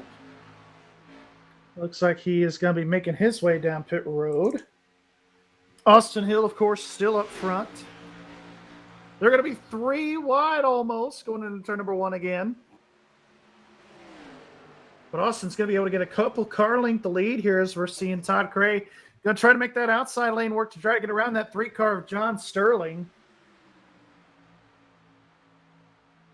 Looks like John's going to be able to make it work there on the bottom, and get to the quarter panel of Todd again. Crazy amount of battles for our top 5, top 10 here as we're seeing Scott go to the top. These guys are still 2 wide, not quite 3 wide anywhere. Well, I thought they were going to go 3 wide there for a second. I thought they were. I thought they might have gone 4 wide there amongst teammates there for a second.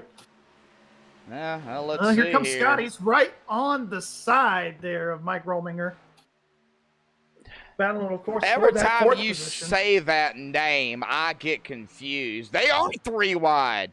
Here they are. They're 3 wide. Yes, Mike Rominger, however you pronounce his last name. I call him Rominger. Gary calls him Rominger, so I don't know. Brett Cool is going to make a pit stop here. Another 3 wide here. We're Yes, going to go sir, 3 they wide are 3 again. wide. Yes, the 25, but he is a lap down. He is a lap down. He's got the fresher tires. Oh. I think these guys. Oh, I thought he was going to hit Rambler there for a second. Oh, yeah, I did too. That was on Travis here. So it looks like the 57 there is going to go. It's going to be making a pit stop. Mike Rominger, our defending champ. Okay. 69 of David Weishart, 24 David of Weishart. Garrett Grant. Garrett Grant. We got some teammates here are going to come down together. David and Garrett. And 8 car. Paul Irvin's going to be making a pit stop here. Paul Irvin in the GTR Simulator 8. That of Looks course like is Dale Earnhardt Jr. there. Yeah, a little bit of a similar paint there for. Oh, Paul Kind of looked like Will hopped it, but he did save it. The wall So, again? huh? I was gonna say, did he hit the wall again? No, he Austin he- Hill, it Jacob popped. Bell going to be making pit stops this time by. Wow. Well, Austin coming down pit road. I'm assuming we're going to see Todd Cray probably come down too. He's staying to the high side, Todd Cray is. I don't expect Okay. him to come down here. Yeah, he don't go lane to lane. All right, yeah, There are here going to comes be Austin. 100 laps to go. 100 laps Come to on, man. start, about 21 laps to go. The 99 Austin get a with little the, loosey-goosey Yeah, the there. 99 there. The 2 also getting a little bit of looseness there as they're coming down pit road. When these tires are worn and they're coming down to this pit lane, it's very slick under braking. So they really have to be careful of how they enter pit road for sure. 22, Todd Cray going to be making a pit stop this time. Well, guess what, Gary? John Sterling's going to be making a pit stop. The 19 of Danny Ware is also going to come down. Okay, so Todd coming down. That's going to give the lead up to, well, not Scott Rambler because Scott he's Rambler's coming also down. coming down pit road as well. Who's going to be the leader? This is a huge fill down pit road this time. Yes, sir. We got our entire top 5 really coming down pit road here. Looks like Travis McDaniel will inherit the lead. Yes. But those are our top 5. Those were the last guys to pit with 20 laps to go. All right. Well, Travis McDaniel, with 20 laps remaining here tonight, has not inherited the lead just yet. He'll be but right he will. there with Yeah. them when they exit coming off of turn 2. He might get it, but it's not going to be by a whole lot. Ooh, Scott. But they will have 6 Here we lap go. pressure tires. 7 lap Scott. pressure tires on these guys. Off and away, but oh boy, that was close between Scott Rambler and boy, look at the side by side between the 57 and the 22 on They were Pop Pit not Road. giving an inch there, and I know Scott, man, he is not going to give an inch when he's down there trying to get up to speed. So I think Todd made the good decision there to just let him go. Got plenty of time. They're back to the 10th position here, but they have the freshest tires over everybody. So, yeah, they're going to be able to run down. Of course, Travis McDaniel looks like Michael Thwaites, of course, pitted 11 laps ago. We got Vroom Vroom Vroman there in third at about 7 there. David Weishart in fourth. And then, of course, rounding out our top 5 is going to be Darren Clement there in 5th. But it looks like he is going to be kind of under the gun here now with a 9 and the 24 as well as the 2. Yeah, so it's going to be interesting make their way up through the field here.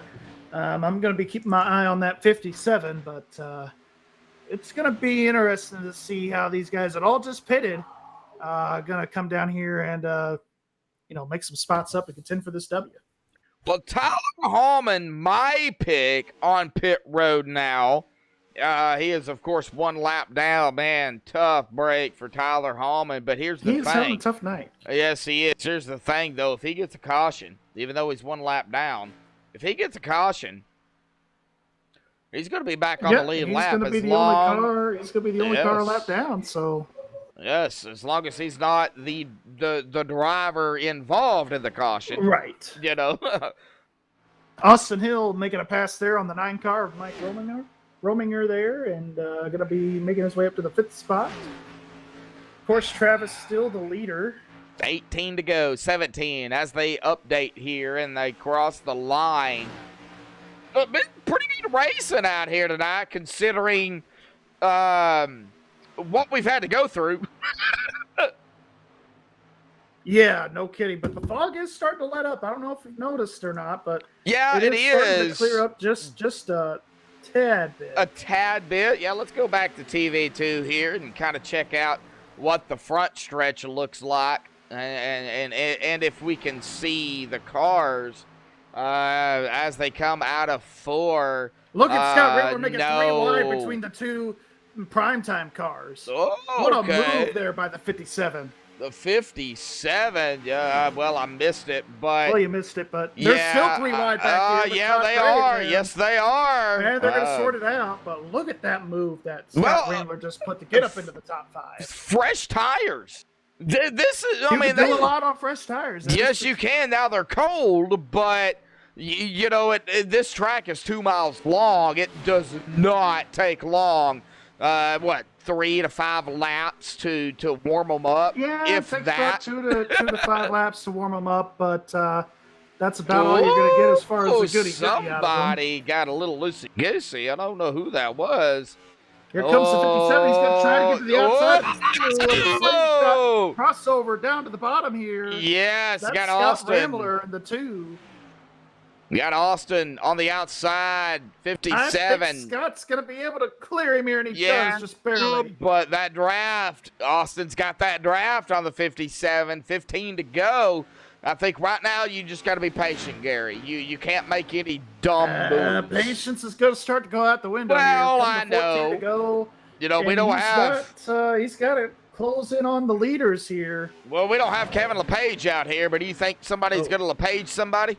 I don't think we're going to see anybody come off of pit road and come up in front of the field. I don't think we're going to see that.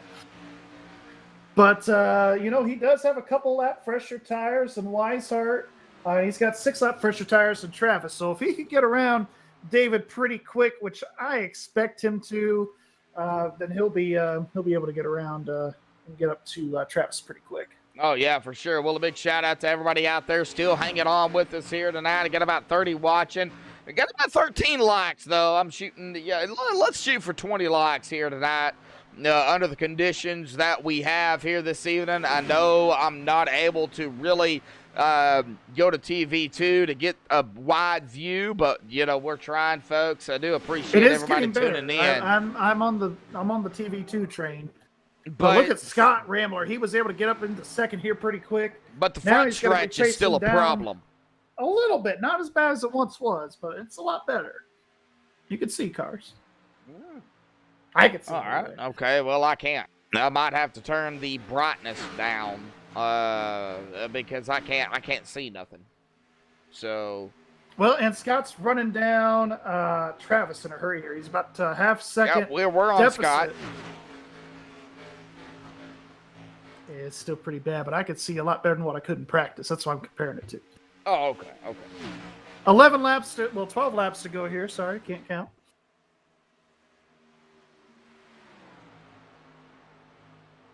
Coming through turn 2 here. They are just eating away 0.3 of a second now for Rambler. About to be 0.2 of a second. Scott is really good down here in 3 and 4.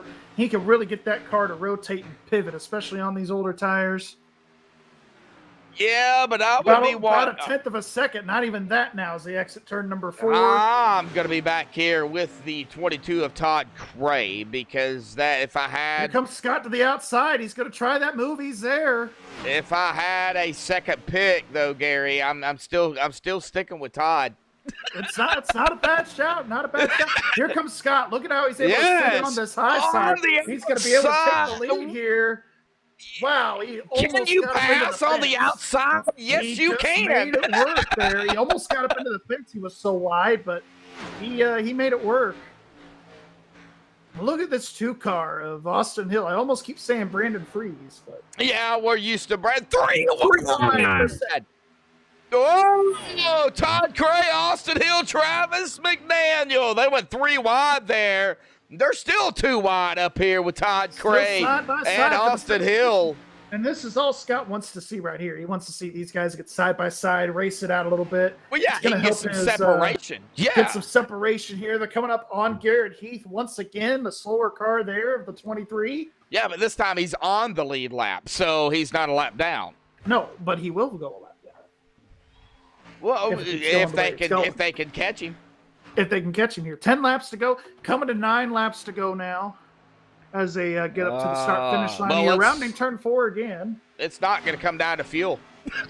No, definitely not. Oh, they're 3 wide back behind Rambler and company here. 3 wide with Weishart.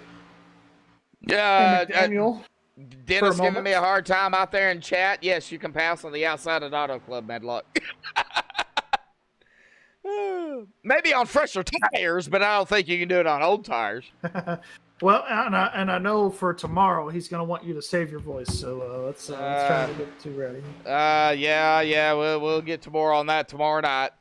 Yeah, it's going to be, of course, right here on MaxSpeedTV, but we'll wait until after the end of the broadcast here this evening. 10-4. These guys still battling for second pretty hard, but they're drafting together. They're working pretty good together, so they should be able to catch up to Scott.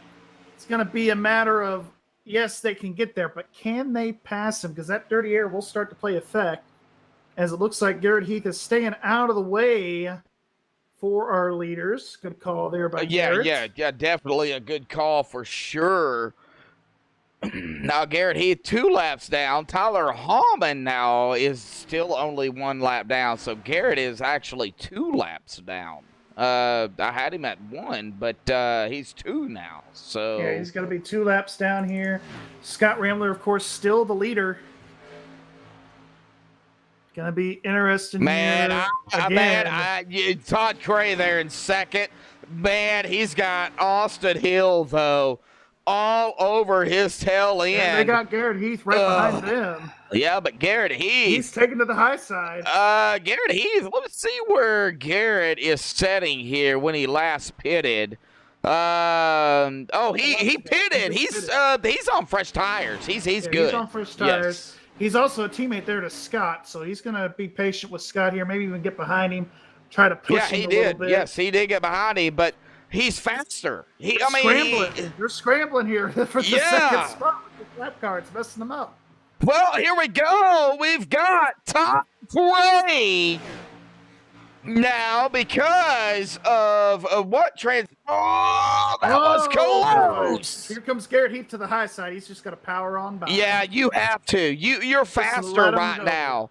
You're faster than these guys, even though you are now only 1 lap down. You're still faster. You cannot stay behind a teammate. You've got to go. It just messed these guys up in their battle for the lead. So I'm glad he just finally said, "Hey, I'm just gonna pass these guys here. Let them go, or go around them." And leaders, of course, let them go because they can't keep up. So. Oh yeah, for sure. Yeah, well, 5 laps to go. Yep, this time by it's gonna be 5. I don't know why I was thinking 3, but I was. Well, we're not quite there yet. No, we're 3 shy. 1, 2, 3, right here together. Gray. Oh, boy, he's looking. Here he goes. Gray. Todd Gray to the Austin Hill's gonna go outside. to the outside. Stick with that 57 car. Todd's gonna be able to send it down there to turn 3. Here comes Scott Rambler. He's gonna send it down to the bottom. Crossover maneuver. Is Todd gonna get up into the wall? He's gonna stay out of it. Where does the 2 of Austin Hill go? These guys are battling side by side, almost bouncing off each other. Well, we got Toyotas down there on the inside. We've got a Camaro on the outside. So and Rob Haynes is right there in that first spot. This battle for the lead is reeled in Rob Haynes. Oh, we got our favorite Canadian out there in a beer store 99 machine. And he's getting the push here. Austin Hill's getting the push for that 57. 3 Toyotas. Yeah, in the top 4 here, Scott's going to be able to cut it down to the bottom like he has been able to. He's getting a better rotation down there on the bottom side of the racetrack. Still has the lead. He's going to get a draft here from that 23 car on the straights. He's going to lead that lap. Todd has no manufacturer friends out there right now. No, he really doesn't. Here comes Scott. I know Todd's trying to make that outside line work there in turn 2, but oh man, a battle here between Scott. Now, I know Scott and I know Todd. I know they're Austin. both going to race them hard. And I know all 4 Rob. of these guys. Yes, but Rob's probably going to be the most polite. That has allowed another Toyota guy to catch up. The number 14 of GT Hawkins. 2 laps of racing to go. We got the top 5 all right here in a blanket. Oh my gosh. 2 laps here tonight.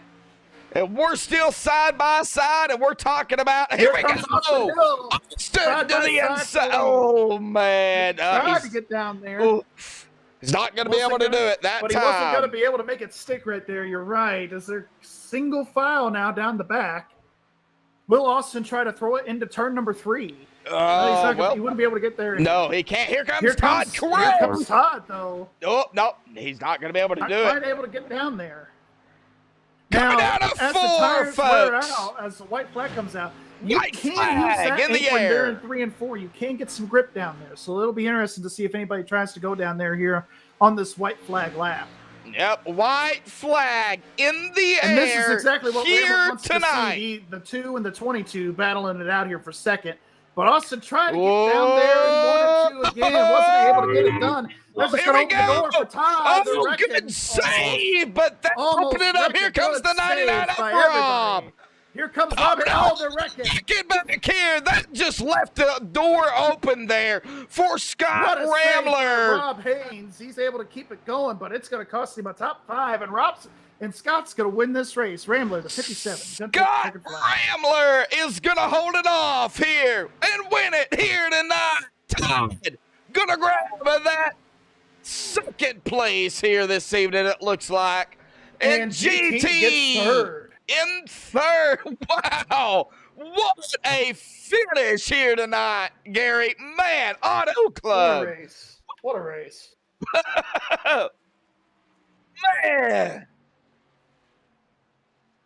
Little bit of a bump there by the 23, though, to Scott Rambler. Teammates. Yeah, a little bit of a love tap. Congratulations. Man, this was this was And shout out to Jacob insane. Bell coming into the 4th spot here tonight. Oh yeah, that Wax 18th is an honorable Electric. mention there. Yeah, Lodge Box 77. Rick's Hot Sauce as well. Yeah, they're in 4th. Dana Ware in 5th as well. So top good 5 top five. here. So And here comes the signature victory lap for Scott Rambler. oh The backwards golly, victory lap. yeah, we're gonna go backwards as always.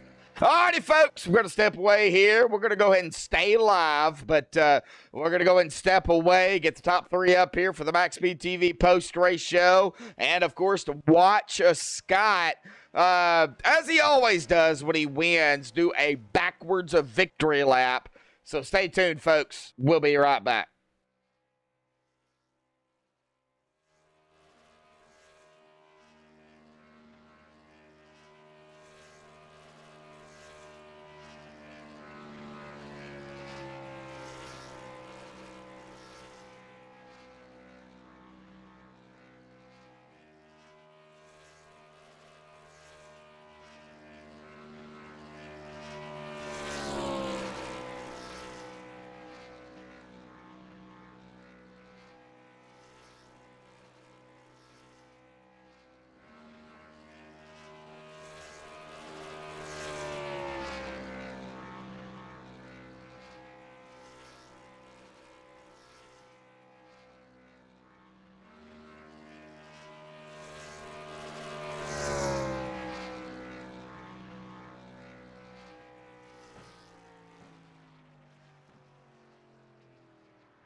Alrighty, folks, back live here on MaxSpeedTV. Of course, we have caught up with our top 3 here tonight. And I'm going to start things off. Gary's going to do 1 and 3 here. So he's got GT Hawkins up here in the booth. Gary, go ahead, bud. Well, GT, you've been quiet all night long. You started ninth. You worked your way up to third here in that last run. Just kind of talk about your race and talk about the runs you were kind of getting there to as you were watching the top four battle there toward the end of the race. Yeah, I just felt like I wasn't super quick tonight. There was something I was missing, so it was mostly just trying to follow in line and take runs where I could get them. But it was really tough to pass. I was having trouble pretty much all night. So really, our only bet was to try to play a little strategy, and we pit a lot later than some of the other guys. So we ended up working out, and I wish I had like one more lap. But it was crazy. In the last lap, that was yeah, everybody going for it, and that was awesome racing. So yeah, it was crazy race. Didn't expect to be third, but had fun. Yeah, what was going through your mind there as you were seeing the 2 and the 22 make contact there on the back straightaway on that last lap there? I was pretty much just looking for any hole that I could take at that point. I went. Yeah, it was crazy. It happened so quick. I haven't had a chance to go back and watch it yet, so I don't know exactly what happened. But I went from 0x all race to 8x in one lap, so it's crazy. Well, no, it was worth it. Hey, definitely for sure. You'll take the third place finish. Where do we go next week? Anybody know? Las Vegas, actually. We go to Las Vegas next week, Yes. GT. How do you feel about that track? I'm looking forward to it. I always liked Vegas. It's kind of actually a pretty interesting intermediate. The 1 and 2, kind of I think the line kind of progresses as the run goes on. So it makes it fairly unique in that way. So I'm looking forward to it. Yeah, absolutely. Well, any final shout outs, thank yous you want to give us? We'll let you go celebrate that third place. Yeah, my teammates, GTM, Justin, Brendan up there on the box there doing strategy tonight was awesome, on point. Butt Kicker, RB Custom Rigs, Rick Motec, Extreme Motorsports, MaxSpeedTV, and all my friends, family watching. Thanks. All righty. Well, that is GT Hawkins, everybody. Congrats on the third place. We'll see you next week. Thanks. We'll see you. Well, you won't Alrighty. see me next week, but you know. Yeah. We get it. But Yeah, that is going after to bring us practice and here qualifying. to our second place finisher here tonight. Going to be Todd Cray here in that GTR Simulator 22 machine. Todd, if I had a second pick here tonight, that'd have been you, because the way you was running out here, man. When you got into the top 5, you didn't look back. So, man, under the conditions we had here tonight, of course, from what I was hearing, it got a little better, but still, man, that fog out there was freaking crazy. Talk about your racing out here this evening, and man, the battles out there between you and Scott, GT, Travis, I mean, Rob as well. I mean, there was battles throughout there, and you were in the mix of it throughout the whole race. Talk about it. I mean, guys, I don't even know where to start with this one. Came out, the qualifying effort was not where we wanted it to be, and heck, race start we could barely see. So, man, it was awesome. Came from 20th, feeling really good. Got to the top 5.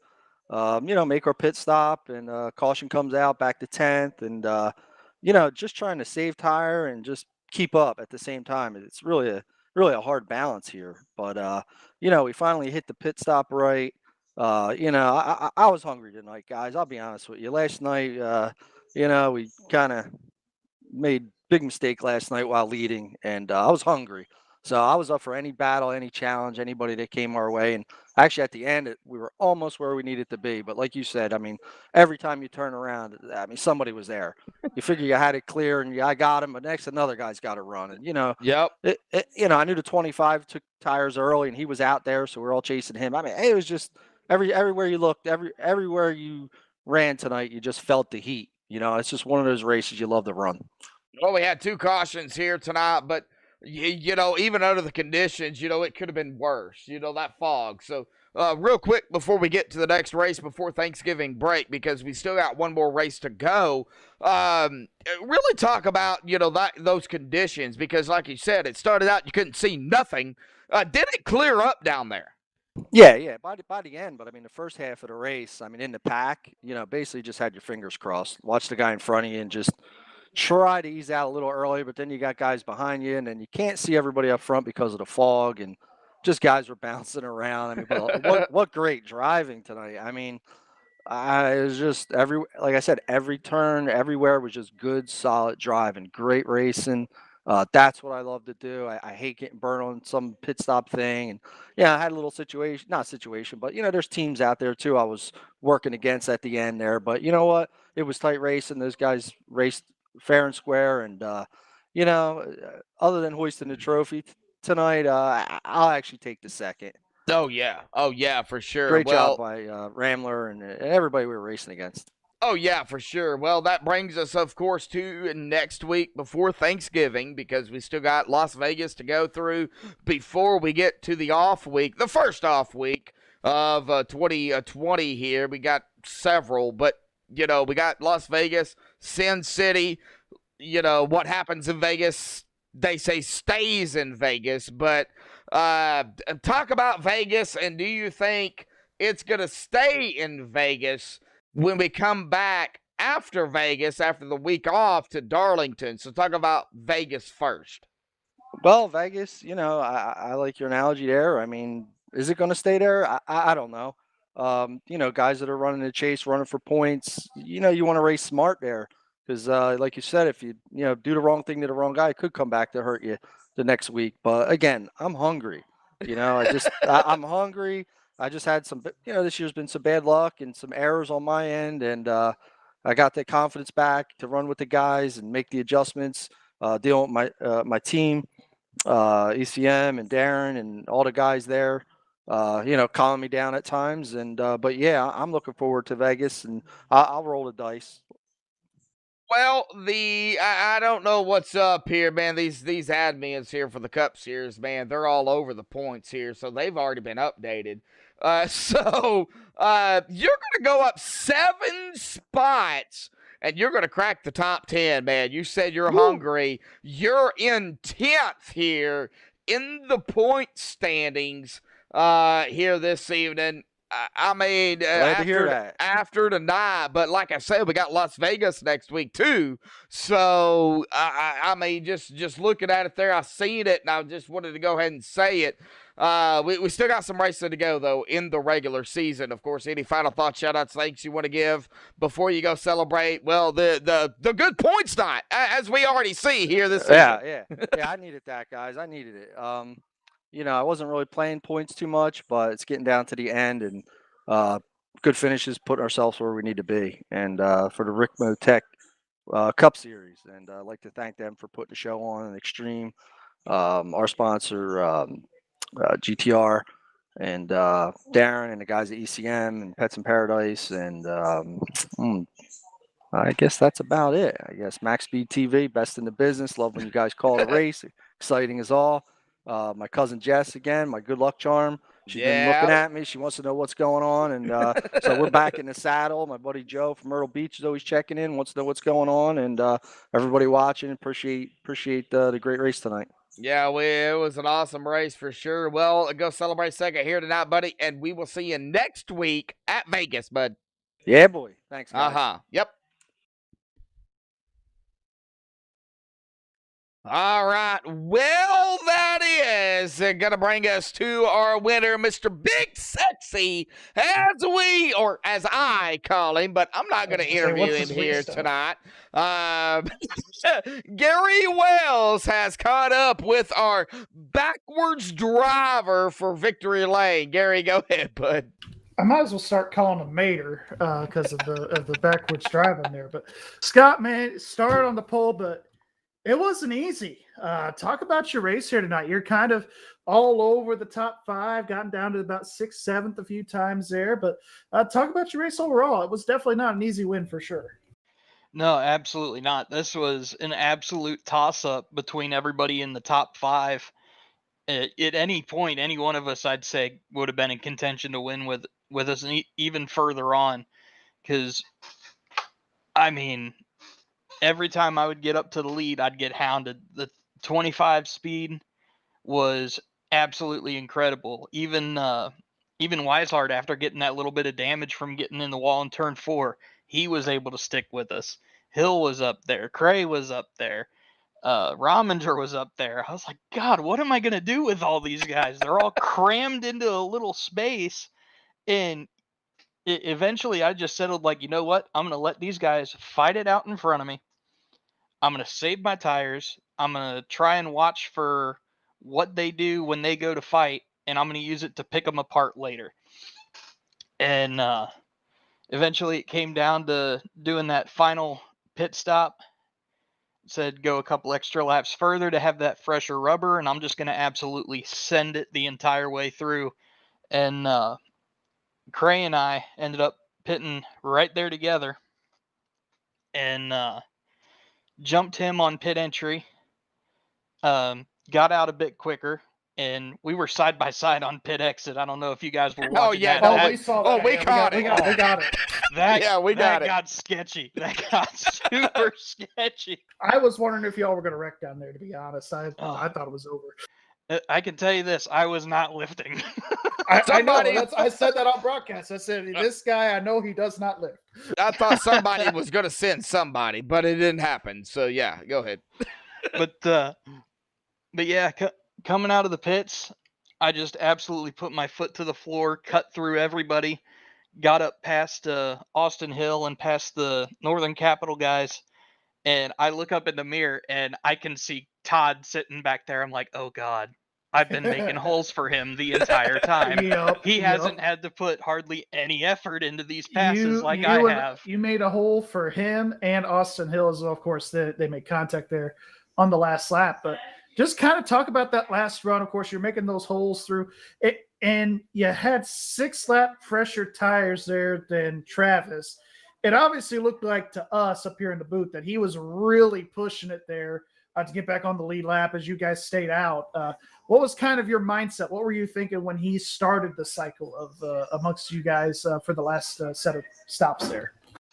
Well, the one thing I was thinking of is the things you have to think of when you try to do an undercut is what do you stand to gain at a track like if you pit early? Are you going to run into traffic? Are you going to have to fight through people on brand new tires just and sort of render that advantage useless later on down the line? Because eventually it will catch up with you. You'll end up losing time if you catch the wrong pack on new tires and you're not able to get through them. So the only thing I can think of is that just race him a little bit. Don't throw any blocks or anything, but make him take the long way around. Slow him down just a little bit more, and just keep going until we make our pit stops, and it'll be just that much easier for us when we do catch up to him. And even that small advantage of 4 or 5 laps on fresher tires, it makes a massive difference. Like you saw, I was able to drive around the outside of 1 and 2, and he was just kind of stuck down there. Even with the preferred line, the speed just wasn't down there. Yeah, exactly. I mean, you guys were able to make a couple of passes, but ultimately, I mean, if you were up in that higher lane, like you said, you lost a lot of speed. But next week, we go to Vegas, man, and believe that was your first Cup win in Extreme Motorsports in the Cup Series. So we come to a track that you've won at. Definitely more unique now. It seems like there's some more grooves there as the race wears on. In 1 and 2 especially, you kind of go toward the wall a little bit, as GT was talking to us earlier. But how do you feel about Las Vegas next week? I mean, like you said, we got our first win in Extreme here. Back in the Downforce Motorsports days, you didn't know me from Adam, and you were up on my pit box doing my strategy. And I called up. I remember specifically calling up to you. It's like, would you believe this is my first race here? You're like, I thought you're you were kidding. Yeah, he did think I was lying. I've got the recording to prove it. I've still got that saved somewhere. But yeah, Las Vegas, feeling pretty confident going in there. I'm really looking forward to some of the tracks later on in the season, get some of them road courses in there. But Vegas is pretty good too. Yeah, absolutely. We know that when we get down to the stretch with the Glen, and I think, do you guys go to the Roval too? We go to the Roval and the Daytona road course. Oh, the Daytona road course. Sorry. So we're going to 2 Rovals basically, and I know you like your road racing, so that'll definitely play into your advantage as well. You get some home cooking a little bit with your road racing. There, as Josh is moaning and groaning, but. Oh, come on, Josh. Last time we were at a road course, we put on a good show for you. Yeah, Elvis you and I were did, duking it out the whole time. Oh, I hate road courses. Go ahead, Gary. Well, any final thoughts or shout outs or thank yous you want to give tonight as we let you go celebrate the dub here? Absolutely. Huge thank you to all the competitors tonight. It was an absolute blast. I would say that I was running door to door with probably 7 or 8 people tonight. And The Foggy somehow, 120. Yeah, the Foggy 120, driving through the fog 2 inches off each other at 190 mile an hour. That was not only exhilarating, it was absolutely terrifying. So thanks to everybody that came out tonight, and thanks to everyone that raced clean and made it an absolute joy tonight.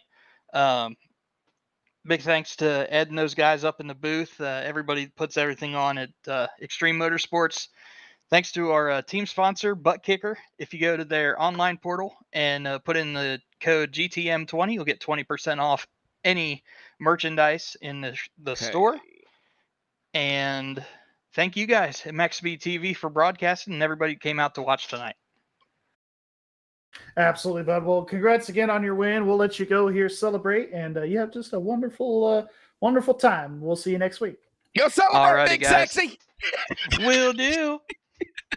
Go grab yourself a beer before bed. We'll see you later. Oh yeah. All right. Yes, I just promoted alcoholic drinking before bed. Okay, You got to be 21 plus here, folks. 21 All plus. Drink Drink responsibility. responsibly. Yes. There we go.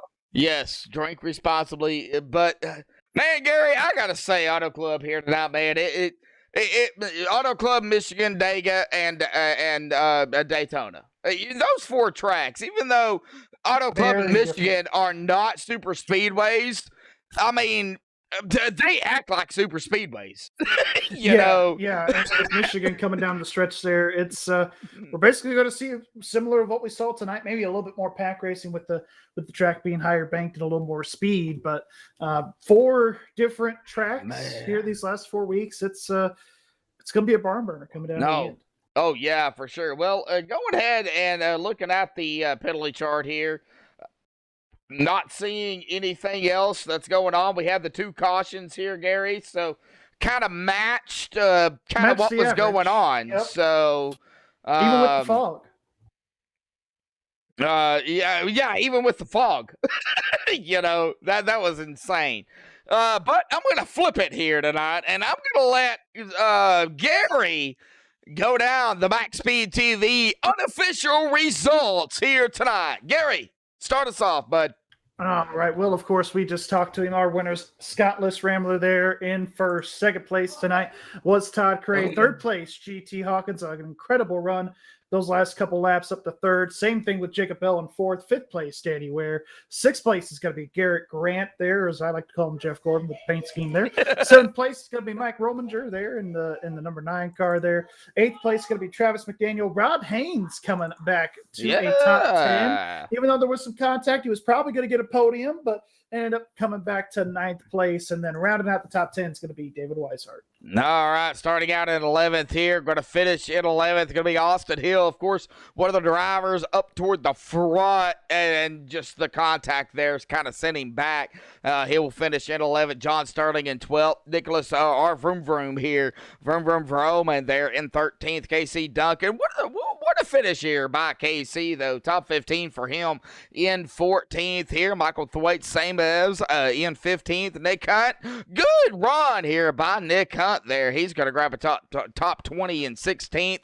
Michael Atkins Jr. Now, we've seen him earlier in the race making runs, just could not capitalize. He is going to have a top 20 in 17th.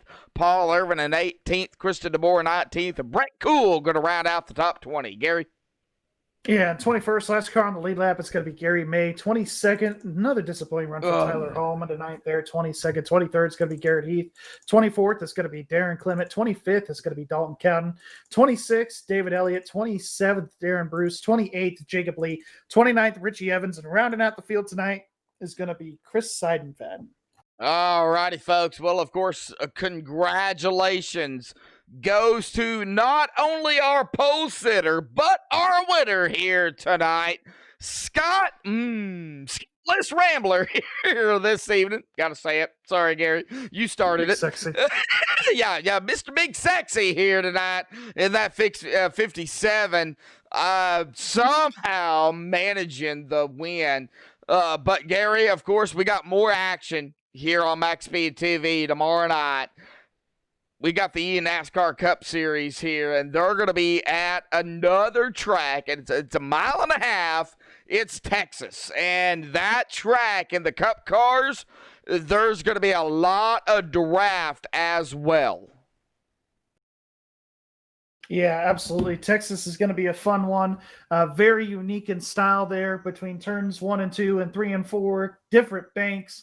Going to be an interesting race, and I think you guys are in for a treat tomorrow night.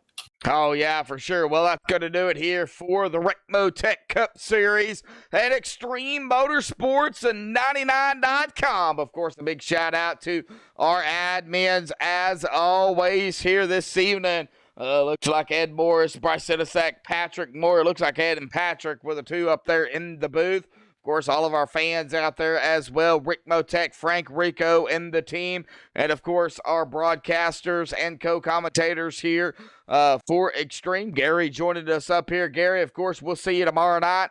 But thank you, bud. Thank you for coming and helping out here this evening. Yeah, absolutely. It was fun to come in and fill in for Elvis a little bit. Hope he's doing okay. I know, I don't know if I'm allowed to say it, but I'm going to say it anyway. In concussion protocol there, so yes, hopefully everything checks out for him, and he'll be back here to normal next week.